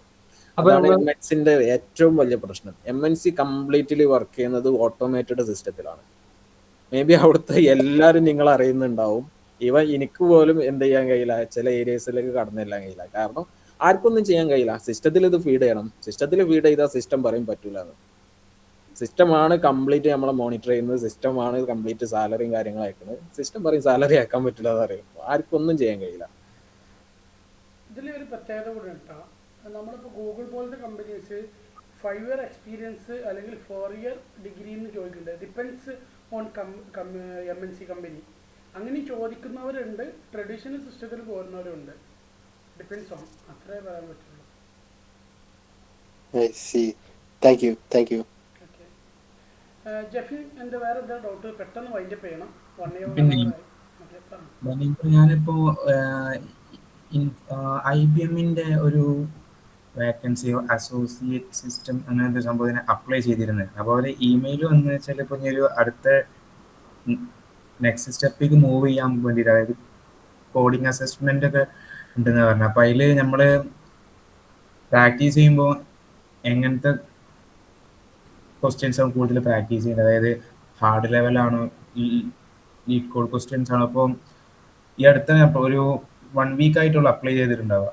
അപ്പോൾ അവർ പറഞ്ഞ് ഒരു ഇമെയിൽ വന്നിട്ടുണ്ട്, നെക്സ്റ്റ് സ്റ്റെപ്പ് എന്ന് പറയുന്നത് കോഡിങ് അസസ്മെന്റ് ആണ് പറഞ്ഞത്. അപ്പോൾ അതിൽ എങ്ങനത്തെ ലീഡ് കോഡ് ക്വസ്റ്റ്യൻസ് ആണോ കൂടുതൽ MNCസിൽ വരികയെന്ന്? സിമ്പിൾ ആയിരിക്കാൻ സാധ്യത കുറവാണ്. അതില് എക്സാക്ട് എനിക്ക് ഐഡിയ ഇല്ല. പക്ഷെ ഈ MNCന്റെ സിസ്റ്റത്തിന്റെ ഒരു പ്രശ്നം എന്ന് പറഞ്ഞാല് എല്ലാത്തിനും ഡിപ്പാർട്ട്മെന്റാ. അപ്പൊ അവിടെ റിക്രൂട്ട്മെന്റിന് വേറെ ഡിപ്പാർട്ട്മെന്റാ. ഈ റിക്രൂട്ട്മെന്റ് ചോദിക്കുന്ന ഒരു സാധനവും വർക്കിൽ പോലും ആവശ്യം വരില്ല. റിക്രൂട്ട്മെന്റ് ഡിപ്പാർട്ട്മെന്റിന്റെ പണി ആളെ റിക്രൂട്ട് ചെയ്യുക എന്നുള്ളതാണ്. അത് എക്സാക്ട്ലി കിട്ടണം എന്നുണ്ടെങ്കിൽ യൂട്യൂബിൽ VCode മലയാളം എന്നിട്ടുള്ള ഒരു ചാനലുണ്ട്, നമ്മളെ തിരൂരൊരു യാസ്രാണ് നടത്തുന്നത്. അതെ. അപ്പൊ അവൻ കംപ്ലീറ്റ്ലി MNC ജോബ് മാത്രമാണ് ടാർഗറ്റ് ചെയ്യുന്നത്. അതിൽ അവന് കറക്റ്റ് ആയിട്ട് പറയുന്നുണ്ട് ഓരോ കമ്പനിയിലും എന്തൊക്കെയാ. അപ്പോൾ പറ്റുമെങ്കിൽ അതൊന്ന് റെഫർ ചെയ്തൊക്കെ. പിന്നെ DSA ലെവലിൽ ക്വസ്റ്റ്യൻസ് ഉണ്ടാവും, സിസ്റ്റം ഡിസൈൻ ലെവലിൽ ക്വസ്റ്റ്യൻസ് ഉണ്ടാവും, അപ്പോൾ ഈ പറഞ്ഞ മാതിരി അതൊന്നും വർക്കുമായിട്ട് യാതൊരു ബന്ധമുണ്ടാവില്ല. പക്ഷെ അതില്ലാതാണ്ട് കയറാനും പറ്റില്ല, അങ്ങനത്തെ അവസ്ഥ. കാരണം ഈ റിക്രൂട്ട്മെന്റ് ഡിപ്പാർട്ട്മെന്റ് ആളെ പാസ്സാക്കണം, എന്നാലേ നമുക്ക് വർക്കിന് ആളെ കിട്ടുള്ളൂ. പിന്നെ അവിടെ ഇനി എത്ര ടഫ് ഉണ്ടെങ്കിലും വർക്കിൽ നിങ്ങൾ കഷ്ടപ്പെടില്ല. കാരണം MNCയിൽ ഒരാൾ പുതിയതായിട്ട് വന്നു കഴിഞ്ഞാൽ അറ്റ്ലീസ്റ്റ് 3 മാസമെങ്കിലും അവൻ ട്രെയിനിങ് ആണ്. അതിൽ നിങ്ങൾക്ക് എൻ്റെ സിസ്റ്റം പഠിച്ചെടുക്കാനുള്ള എല്ലാ സംവിധാനം കാര്യങ്ങളും തരും. ആ പഠിച്ച് നിങ്ങൾ തെറ്റായിട്ടേ നിങ്ങളെ ജോബിലേക്ക് എൻ്റർ ചെയ്യിക്കുള്ളൂ. അപ്പൊ അതിലൊന്നും വിഷയമല്ല. പക്ഷെ ഈ പറഞ്ഞ മാതിരി MNCയിൽ ഇന്റർവ്യൂ ക്രാക്ക് ചെയ്യുക പറഞ്ഞാൽ കുറച്ച് പണിയുള്ള കേസാണ്. അപ്പോൾ നിങ്ങൾ വീക്കോടെ ഒന്ന് റെഫർ ചെയ്യുന്നതായിരിക്കും ഏറ്റവും നല്ലത്. സൈറ്റിന്റെ ഇത് ഞാൻ ഷെയർ ചെയ്തുതരാം, സ്ക്രീൻ ഒന്ന് ഷെയർ ചെയ്തതിനായിരിക്കണം. അവന് AI വെച്ച് പ്രോംപ്റ്റ് ചെയ്ത് ഉണ്ടാക്കിയതാന്ന് തോന്നുന്നു വെബ്സൈറ്റ്. മോനി പറഞ്ഞോ? ഇതല്ലേ വീക്കോഡ് കമ്മ്യൂണിറ്റി, ഇതാണോ? യെസ് തന്നെ. അല്ല ഒരു ക്വസ്റ്റ്യൻ, അതായത് നമ്മളിപ്പോ MNCയിലേക്ക് കയറി കഴിഞ്ഞാൽ നമ്മൾ ഫസ്റ്റ് ഇനീഷ്യലി നമ്മള് അവിടുന്ന് പിന്നെയും ഇന്റർവ്യൂ ഉണ്ടാവുന്ന കേട്ട്, അത് എന്റെ സംഭവം എങ്ങനെയാ? അതായത് നമ്മള് പ്രൊജക്റ്റിലോട്ട് കയറണമെങ്കിൽ പിന്നെയും അനദർ റൗണ്ട് ഇന്റർവ്യൂ ഉണ്ടാവോ? നമ്മള് ബെഞ്ചിലോ അങ്ങനെ എന്തോ സംഭവം ഉണ്ട്. അതാണ് ഈ പറഞ്ഞത് ട്രെയിനിങ്. അതായത് ഒരു അറ്റ്ലീസ്റ്റ് 3 ലെവൽ ഇന്റർവ്യൂസ് ഉണ്ടാവാറുണ്ട്. HR ലെവൽ ഇന്റർവ്യൂ, പിന്നെ അത് കഴിഞ്ഞ് ടെക്നിക്കൽ ലെവൽ ഇന്റർവ്യൂ. ടെക്നിക്കൽ തന്നെ ചിലപ്പോൾ 2-3 ഉണ്ടാവലുണ്ട്. പക്ഷെ അതൊക്കെ ഈ റിക്രൂട്ട്മെന്റ് ഡിപ്പാർട്ട്മെന്റ് ആണ് ഹാൻഡിൽ ചെയ്യുക. വൺസ് നിങ്ങൾ എൻ്റർ ആയി കഴിഞ്ഞാൽ നിങ്ങൾ എന്ത് ചെയ്യും? ഏതെങ്കിലും ഒരു ഡിപ്പാർട്ട്മെന്റിൽ ഒരു പ്രൊജക്ട് ടീമിലിടും. ആ പ്രൊജക്ട് ടീം ആണ് നിങ്ങൾക്ക് എന്ത് ചെയ്യുക? ട്രെയിനിങ് തരിക. അതൊരു 3 മാസം 4 മാസം ഉണ്ടാവും. അതിൽ നിങ്ങളെ പെർഫോമൻസും കാര്യങ്ങളൊക്കെ നോക്കും. അതുവരെ നിങ്ങൾ ബെഞ്ചിലാണ്. ആ ബെഞ്ചിൽ നിങ്ങൾ മാറിക്കഴിഞ്ഞാൽ നിങ്ങൾക്കൊരു വർക്ക് അറ്റ്ലീസ്റ്റ് ഒരു സിംഗിൾ ജിറ ടിക്കറ്റ് എങ്കിലും അസൈൻ ചെയ്യുള്ളൂ. അപ്പോൾ ടീം റിപ്പോർട്ട് കൊടുക്കുകയാണ്, ഇയാളെ കൊണ്ട് നടക്കില്ല എന്ന് കൊടുത്തു കഴിഞ്ഞാൽ ആ ബെഞ്ചിൽ നിന്ന് നിങ്ങൾ നേരെ പുറത്തേക്ക് പോവുക. നമുക്ക് ബെഞ്ചിൽ നിന്ന് ടീമിൽ എത്തിക്കഴിഞ്ഞ് ടീമിന്റെ ഇടയിൽ ഒരു നമ്മളിപ്പോ അത് പെർഫോമൻസ് ഇല്ല, നമുക്കത് ക്രാക്ക് ചെയ്യാൻ പറ്റിയില്ല എന്ന് വെക്കാം, അപ്പൊ എന്താ ടെർമിനേഷൻ അങ്ങനത്തെ സംഭവമാണ് ഉണ്ടാവുക? മാക്സിമം ഞങ്ങൾ നോക്കലുണ്ട്. കാരണം ഒന്നാമത്തെ കേസിൽ അങ്ങനത്തെ ആളുകൾ അവിടെ എത്തൂല. ഈ ഫസ്റ്റ് ലെവൽ 3 ലെവൽ ഇന്റർവ്യൂലൊക്കെ തന്നെ പോകും. രണ്ടാമത്തെ കേസ് എന്ന് പറഞ്ഞു കഴിഞ്ഞാൽ ഏകദേശം 3 മന്ത് മുതൽ 6 മന്ത് വരെ ഇതിലുണ്ട്. അപ്പൊ നമുക്ക് എന്താ വെച്ചാൽ ഫസ്റ്റ് മന്തിൽ തന്നെ ഇയാളെ കപ്പാസിറ്റിയും കാര്യങ്ങളൊക്കെ നമുക്ക് മനസ്സിലാവും. അപ്പൊ അതിനനുസരിച്ച് നമ്മൾ ട്രെയിനിങ് കൊടുക്കും. കാരണം MNCയിൽ വരുന്നതൊക്കെ ഒരു ഡ്രീം ജോബായിട്ട് അത്രയും കഷ്ടപ്പെട്ട് വരുന്നവരാണ്. അപ്പൊ ഞങ്ങളാരും മടക്കലില്ല. ഞങ്ങൾ മാക്സിമം എന്ത് ചെയ്യും? അയാളെ പഠിപ്പിച്ച് ഒരാളെ മെന്ററിങ്ങിന് എടുത്തുകൊണ്ട് നമുക്ക് ബുദ്ധിമുട്ടില്ല. സ്റ്റാർട്ടപ്പിന്റെ മാതിരിയല്ല. എനിക്കിപ്പോ രാവിലെ മുതൽ വൈകുന്നേരം വരെ അന്നെ പഠിപ്പിച്ചിട്ട് എനിക്ക് നേരെ വർക്ക് ലോഗിൽ എഴുതിയേക്കാം, ഞാൻ ഇന്നാളെ ഇന്ന കാര്യങ്ങൾ പഠിപ്പിച്ചു, എന്റെ പണി കഴിഞ്ഞ് എനിക്ക് വേറെ പണിയൊന്നും എടുക്കണ്ട. അപ്പോ മാക്സിമം സപ്പോർട്ട് ചെയ്യും. ചോദ്യം ചോദിക്കുകയാണെങ്കിൽ കുറച്ച് ഹാൻഡ് റൈസ് ചെയ്തെന്ന് ചോദിക്കാൻ, കമൻറ്റ് ബോക്സ് മൈൻഡ് ചെയ്യൂല കേട്ടോ ആരും. കാരണം ഇവിടെ ഓപ്പൺ ഡിസ്കഷനാണ്. ഫിയർ എടുത്ത് കളയാന്നുള്ളതാണ് ഈ ഒരു കമ്മ്യൂണിറ്റീൻ്റെ ഏറ്റവും വലിയ ഉദ്ദേശം. കമൻറ്റ് ബോക്സിൽ ഒന്നും ചെയ്യണ്ട. കമൻറ്റ് ബോക്സ് ഒരു ബ്ലോക്ക് ആക്കാൻ പറ്റുമോ ബനി? അതിന് വല്ല സിസ്റ്റം ഉണ്ടോ? സെറ്റിങ്സ് മോനി ഹാൻഡ് ചോദിച്ചു കഴിഞ്ഞാൽ ഹാൻഡ് റൈസ് താഴത്ത് ഹരി പറഞ്ഞോ. ഞാൻ എക്സ്പീരിയൻസ് ഡെവലപ്പർ ആണ്. ഇപ്പം ഈ ഒരു സെഷൻ അറിയില്ല, ഞാൻ ആദ്യമായിട്ടാണ് ജോയിൻ ചെയ്യുന്നത്. കുറെ നാളും ശേഷമാണ് ജോയിൻ ചെയ്യുന്നത്. അപ്പോൾ അത് എക്സ്പീരിയൻസ്ഡ് ആയിട്ടുള്ള ഡെവലപ്പേഴ്സിനും കൂടെ ഉള്ളൊരു സെഷനാണ് ഞാൻ ചോദിച്ചത്. ഇത് ജനറിക് ആയിട്ടുള്ളൊരു സെഷനാണ്. എക്സ്പീരിയൻസ് ഉള്ളവരുണ്ട്, ഫ്രഷേഴ്സ് ഉണ്ട്, ആർക്കും ഡിസ്കസ് ചെയ്യാം. എക്സ്പീരിയൻസ് ഉള്ള കാര്യങ്ങൾ അങ്ങനെയൊന്നുമില്ല. പ്രത്യേകിച്ച് സ്ട്രിക്റ്റ് റൂൾസ് ഒന്നുമില്ല. എല്ലാവർക്കും വേണ്ടിയിട്ടുള്ള ജനറൽ സെഷനാണ്. നമ്മൾ ഈ വെബ് ഡെവലപ്മെന്റ് ഫീൽഡിലാണ് നിൽക്കുന്നത്. അപ്പോൾ ഇപ്പോൾ ഒരു സ്വിച്ച് ചെയ്യാൻ വേണ്ടി ആഗ്രഹിക്കുമ്പോൾ ഇപ്പൊ നമ്മൾ എന്തൊക്കെയാണ് മീൻസ് സബ് സ്കിൽ ചെയ്തുകൊണ്ട് എന്തെങ്കിലും കാര്യമുണ്ടോ? ഞാനൊരു 2 months ആയിട്ട് ജോബ് നോക്കുകയാണ്. അപ്പോൾ കുറെ ഇഷ്യൂസ് ഉണ്ടാവും. അപ്പോൾ അതങ്ങനെ റെക്ടിഫൈ ചെയ്യാൻ അത് സംസാരിക്കുന്ന കുറച്ചുകൂടി ബെറ്റർ ആയിരിക്കും. വെബ് ഡെവലപ്മെന്റിൽ ഏത് പാർട്ടിൽ വെച്ച് വർക്ക് ചെയ്യുന്നത് നിലവില്? ഞാൻ മെയിൻ സ്റ്റാക്ക് ഡെവലപ്പർ ആണ്. അല്ല, മെയിൻ സ്റ്റാക്കിൽ ഫ്രണ്ട് എൻഡ് മാത്രമാണോ ഡെവലപ്പ് ചെയ്യുന്നത്? എങ്ങനെ? അതോ കഴിഞ്ഞ 2 years ആയിട്ട് ഫ്രണ്ട് എൻഡ് മാത്രമാണ്. അപ്പൊ നെക്സ്റ്റ് അപ്പ് സ്കില്ലിങ് നേരെ ബാക്ക് എൻഡും കൂടി മാറിയിട്ട് രണ്ട് ഫുൾ സ്റ്റാക്ക് ആവുക എന്നുള്ളതാണ്. ഓക്കെ. പിന്നെ ഈ പറഞ്ഞ മാതിരി മൊബൈലിലേക്ക് ചാടുന്നതുകൊണ്ട് കാര്യമില്ല. കാരണം മൊബൈൽ ഡെവലപ്പർ വേറെ വെബ് ഡെവലപ്പർ വേറെ ആയിട്ടാണ് നമ്മൾ കണക്കാക്കുന്നത്. പക്ഷേ വെബ് ഡെവലപ്പർ തന്നെ ഫ്രണ്ട് എൻഡ് ഉണ്ട്, ബാക്ക് എൻഡ് ഉണ്ട്, ഫുൾ സ്റ്റാക്ക് ഉണ്ട്. അപ്പോൾ നീ ഫ്രണ്ട് എൻഡ് മാത്രമാണെങ്കിൽ നെക്സ്റ്റ് ബാക്ക് എൻഡ് ചൂസ് ചെയ്യുക. ബാക്ക് എൻഡ് ഈ പ്രശ്നം എന്താ വരിക വെച്ചാൽ ഈ മേണ ആയതുകൊണ്ട് നിന്റെ ബാക്ക് എൻഡ് നിലവിലുള്ള കമ്പനിയിൽ ബാക്ക് എൻഡ് ഏതാ വരുന്നത്? ജാവയാണ്. അപ്പോൾ അതാണ് ഓൾറെഡി എനിക്ക് നോൺ ജേഴ്സിന് നോളജ് ഉണ്ട്. അപ്പോൾ ഈ ഒരു ടച്ച് അധികം ചെയ്യാത്തത് കൊണ്ട് മീൻസ് ഞാൻ ഏതെങ്കിലും കോർ ബാക്ക് എൻഡ് നോക്കണം. മീൻസ് നോഡ് ജേസ് ഒക്കെ നോക്കുമ്പോൾ ചെറിയ കമ്പനീസ് ആണ് നമുക്ക് കൂടുതലും ഈ നോഡ് ജേസ്. നോഡ് ജെഎസ് ഒന്നും ബാക്ക് എൻഡ് ഇൻഡസ്ട്രിയൽ സ്റ്റാൻഡേർഡ് അല്ല. അറ്റ്ലീസ്റ്റ് ഒരു back end industrial standard language പറഞ്ഞാൽ അറ്റ്ലീസ്റ്റ് ഒരു ജാവ വേണം.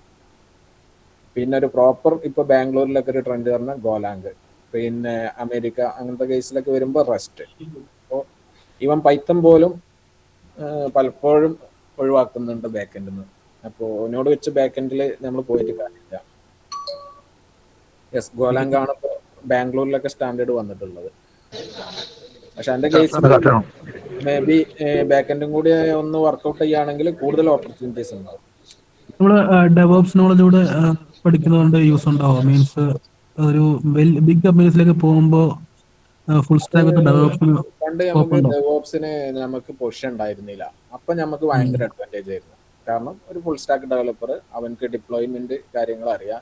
പക്ഷെ ഇന്ന് ഡെവോപ്സ് പറഞ്ഞാൽ വാസ്റ്റ് ഏരിയ ആണ്. പണ്ട് നമുക്ക് ഡെവോപ്സ് പറഞ്ഞാൽ സാധനം എടുക്കുക, സെർവർ എടുക്കുക, സെർവറിൽ ഡാറ്റാബേസ് സെറ്റ് ചെയ്യുക, ആപ്പ് സെറ്റ് ചെയ്യുക. ഇന്ന് അതല്ല DevOps. CI/CD, Docker, Kubernetes, load balancer, അത് വേറൊരു സംഭവം തന്നെയാണ് കംപ്ലീറ്റ്ലി. അപ്പോൾ അത് ക്യാച്ച് ചെയ്ത അഡ്വാൻറ്റേജ് ആണ്. പക്ഷെ അതിൽ ജോബ് ലെവൽ അഡ്വാൻറ്റേജ് ഉണ്ടോയെന്ന് എനിക്കറിയില്ല. കാരണം നല്ല ഒരു സ്ട്രക്ചറുള്ള കമ്പനി സെപ്പറേറ്റ് ഒരു ഡെവോപ്സ് എഞ്ചിനീയറെ ഹയർ ചെയ്യും. അതല്ലാതെ ഒരു ഡെവലപ്പറുടെ കയ്യിൽ ഡെവോപ്സ് കൊടുക്കില്ല. മേ ബി കേരളത്തിലൊക്കെ നല്ല അഡ്വാൻറ്റേജ് ആണ് എനിക്ക് ഡെവോപ്സും കൂടി അറിയുന്നത് പറയുന്നത്. പക്ഷെ അത് ഇൻഡസ്ട്രിയൽ ലെവലിൽ നോക്കുമ്പോൾ അതൊരു അഡ്വാൻറ്റേജ് അല്ല. ഡെവോപ്സ് എഞ്ചിനീയറും ഡെവലപ്പറും രണ്ടാളാണ്. ഓക്കെ.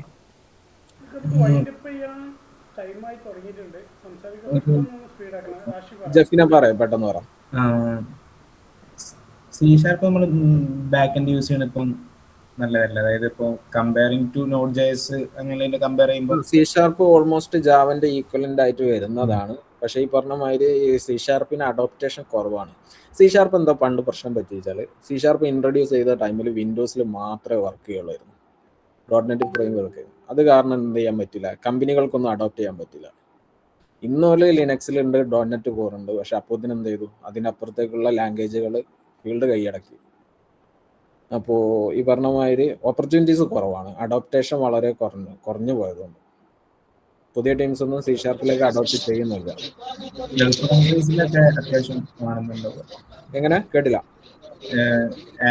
അബ്രോഡ് കൺട്രീസിലൊക്കെ കുറച്ച് ഇങ്ങനെ കണ്ട പോലെ C# .NET ഉണ്ട്. അത് പണ്ട് എങ്ങനെ വെച്ചാല് പണ്ട് ലിനക്സിൽ നമുക്ക് യൂസേജ് ഉണ്ടായിരുന്നത് ഇപ്പോഴത്തെ iOS കുറിച്ച് പറഞ്ഞ മാതിരി പണ്ട് നമുക്ക് iOS യൂസേജ് ഉണ്ടായിരുന്നില്ല. ആൻഡ്രോയിഡ് ഡെവലപ്പേഴ്സിന് ഭയങ്കര ഇമ്പോർട്ടൻ്റ് ആയിരുന്നു.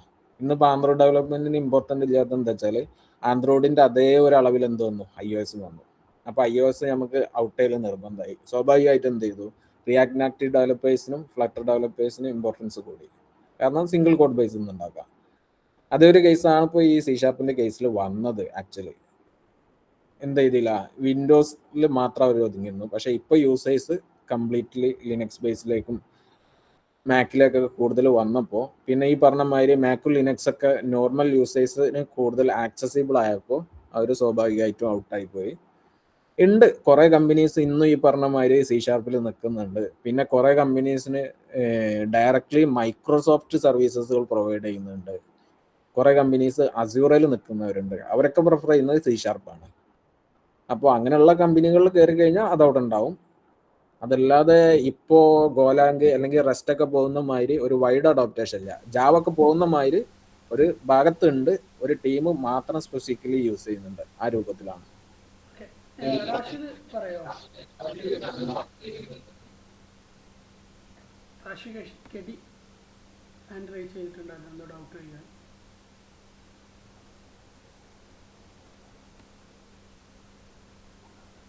ഓക്കെ ബനി, നമുക്ക് ഇത് കഴിഞ്ഞിട്ടൊരു മീറ്റപ്പ് ഉണ്ടായിരുന്നു, ഒരു വെയിറ്റിംഗിലാണ്, അപ്പോൾ പെട്ടെന്ന് വൈൻഡപ്പ് ചെയ്യണം.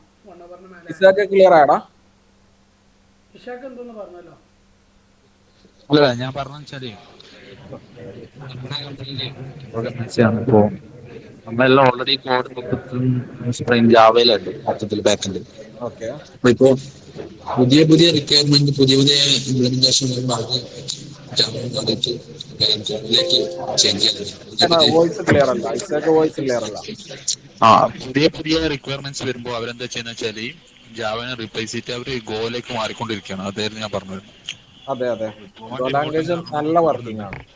ഓക്കെ നമ്മളെ കമ്പനി ഡെയിലി ഹണ്ട് ആണ്, അറിയോ? ഡെയിലി ഹണ്ട് കേട്ടിട്ടുണ്ടാവില്ലേ? അതിന്റെ ബാക്കെന്നാണ് ഞാൻ പറയുന്നത്.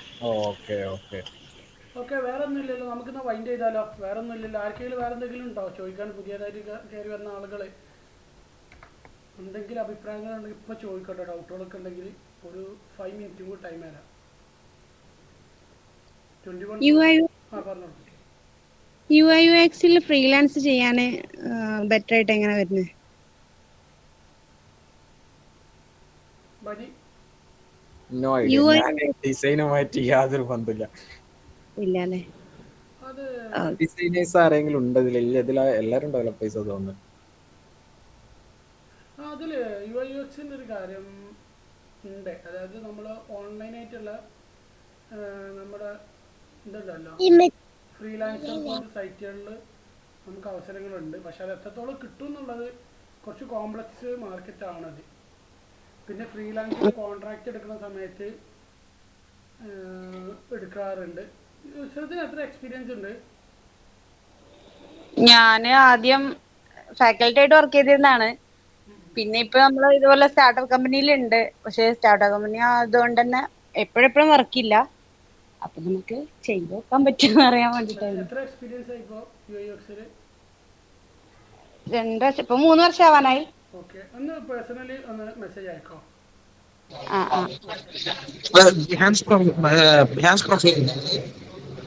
ഇഷാക്കിന്റെ വോയിസ് ക്ലിയർ ആവണില്ല കേട്ടോ. പിന്നെ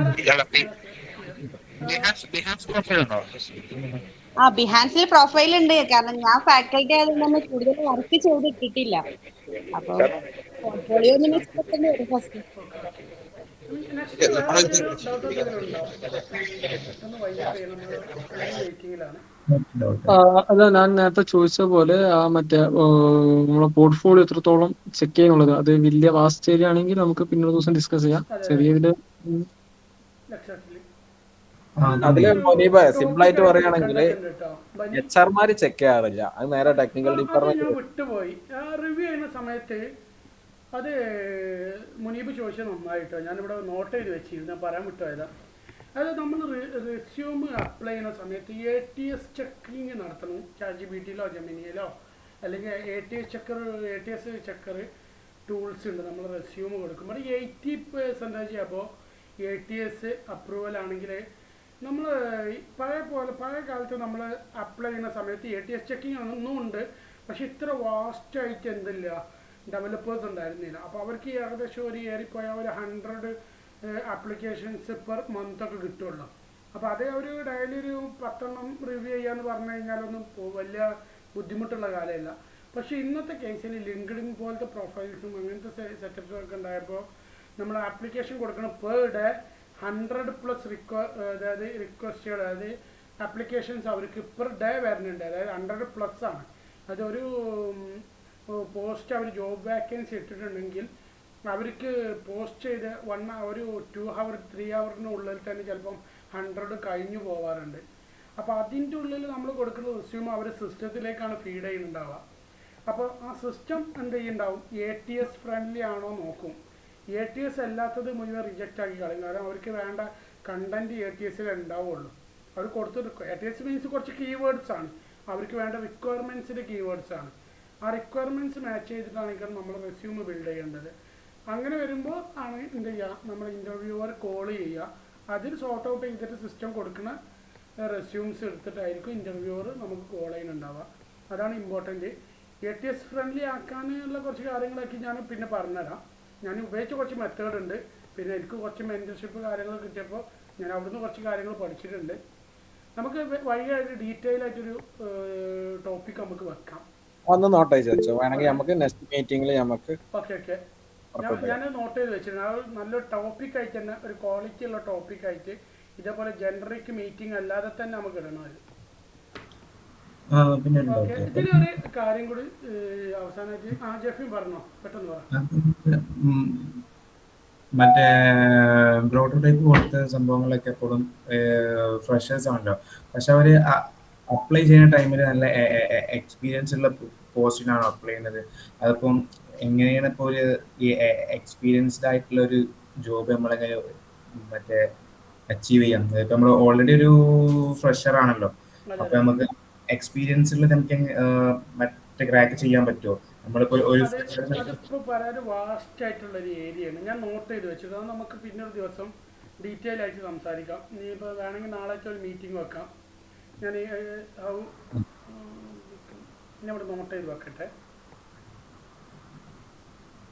അതിന് ഓഫ്ലൈൻ മീറ്റിന്റെ കാര്യങ്ങൾ പറഞ്ഞല്ലോ, അതിപ്പോ ഞാനിപ്പോ ആദ്യമായിട്ടാണ് ഇതിന് ജോയിൻ ചെയ്യുന്നത്. അപ്പൊ ഈ ഓഫ്ലൈൻ മീറ്റിംഗ് എവിടെയൊക്കെ ഉണ്ടാവുന്നത്?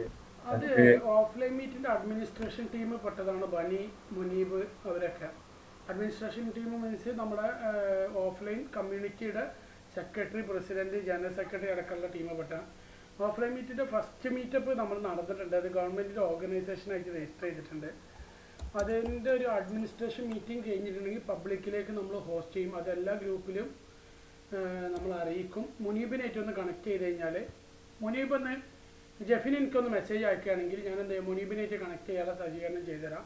ഓഫ്ലൈൻ മീറ്റപ്പ് വിളിക്കുന്ന സമയത്ത് നിങ്ങളെയും വിളിക്കും. ഫസ്റ്റ് മീറ്റപ്പാണ് ഞങ്ങൾ പ്ലാൻ ചെയ്തിട്ടുള്ളത്. അത് അഡ്മിനിസ്ട്രേഷൻ മീറ്റപ്പാണ്. നെക്സ്റ്റ് മുതൽ പബ്ലിക് മീറ്റപ്പ് വരും. അപ്പോൾ എല്ലാവരും ഇൻവൈറ്റ് ചെയ്യും. മുനീബിൻ്റെ എനിക്കൊന്ന് പേഴ്സണലി അയച്ചാൽ മതി. വേറെ എന്തെങ്കിലും ഡൗട്ട് എന്തെങ്കിലും ഉണ്ടോ? പെട്ടെന്ന് തീർക്കണം, നമ്മളെ ടീമോട് വെയിറ്റിംഗ് ആണ്. നുസ്രത്ത് മറക്കലൊന്ന് പേഴ്സണലി വരണേ. പേഴ്സണലി വരും. മാത്രമല്ല ലിങ്ക്ഡിൻ പ്രൊഫൈലും കൂടി ഒന്ന് ഷെയർ ചെയ്യണേ. ഡൗട്ട് എന്തെങ്കിലും ഉണ്ടോ? നമുക്ക് ഫൈൻഡ് ചെയ്താലോ? ഈ ലിങ്ക്ഡിൻ പ്രൊഫൈല് മെയിൻറ്റെയിൻ ചെയ്യുന്നത് ഇമ്പോർട്ടൻ്റ് ആണോ? അതായത് ഇമ്പോർട്ടൻ്റ് ആണ്. അത് നമുക്കൊരു നല്ല ടോപ്പിക്കായിട്ട് ഞാൻ പറഞ്ഞുതരാം. ലിങ്ക്ഡിൻ പ്രൊഫൈൽ എങ്ങനെ മെയിൻറ്റെയിൻ ചെയ്യുന്നത്, എങ്ങനെ കണക്ഷൻസ് ബിൽഡ് ചെയ്യണത് എന്നുള്ള കാര്യങ്ങളൊക്കെ. ഈ 3 ടോപ്പിക്ക്, HR-ൻ്റെ റിവ്യൂ, അതായത് ATS-ൻ്റെ ചെക്കിങ്, പിന്നെ എക്സ്പേർട്ടിൻ്റെ പൊസിഷനിലേക്ക് എങ്ങനെ അപ്ലൈ ചെയ്യാം, പിന്നെ ലിങ്ക്ഡിൻ പ്രൊഫൈൽ മെയിൻ്റനൻസ്, ഇതൊക്കെ നമുക്ക് പിറ്റേ ദിവസം ഡീറ്റെയിൽ ആയിട്ട് നമുക്കൊരു കോൾ ചെയ്യാം. ഓക്കെ, വേറെ എന്തെങ്കിലും ഉണ്ടോ? നമുക്ക് ഇന്ന് വൈൻഡപ്പ് ചെയ്താലോ? വേറെ ഡൗട്ടുകൾ ഉണ്ടെങ്കിൽ ചോദിച്ചോളൂ. ഇനിയിപ്പോൾ ഇന്ന് സംസാരിക്കുന്ന അവസരം ഇല്ലെങ്കിൽ നമ്മൾ നെക്സ്റ്റ് മീറ്റപ്പിൽ എന്തായാലും കവർ ചെയ്യാതെ. ഒരു 1.5 മണിക്കൂറിന് മേലെ ആയി തോന്നുന്നു. ഓക്കെ, നമുക്ക് വൈൻഡ് ചെയ്താലോ? മതി, എല്ലാവരും ഓക്കെ അല്ലേ?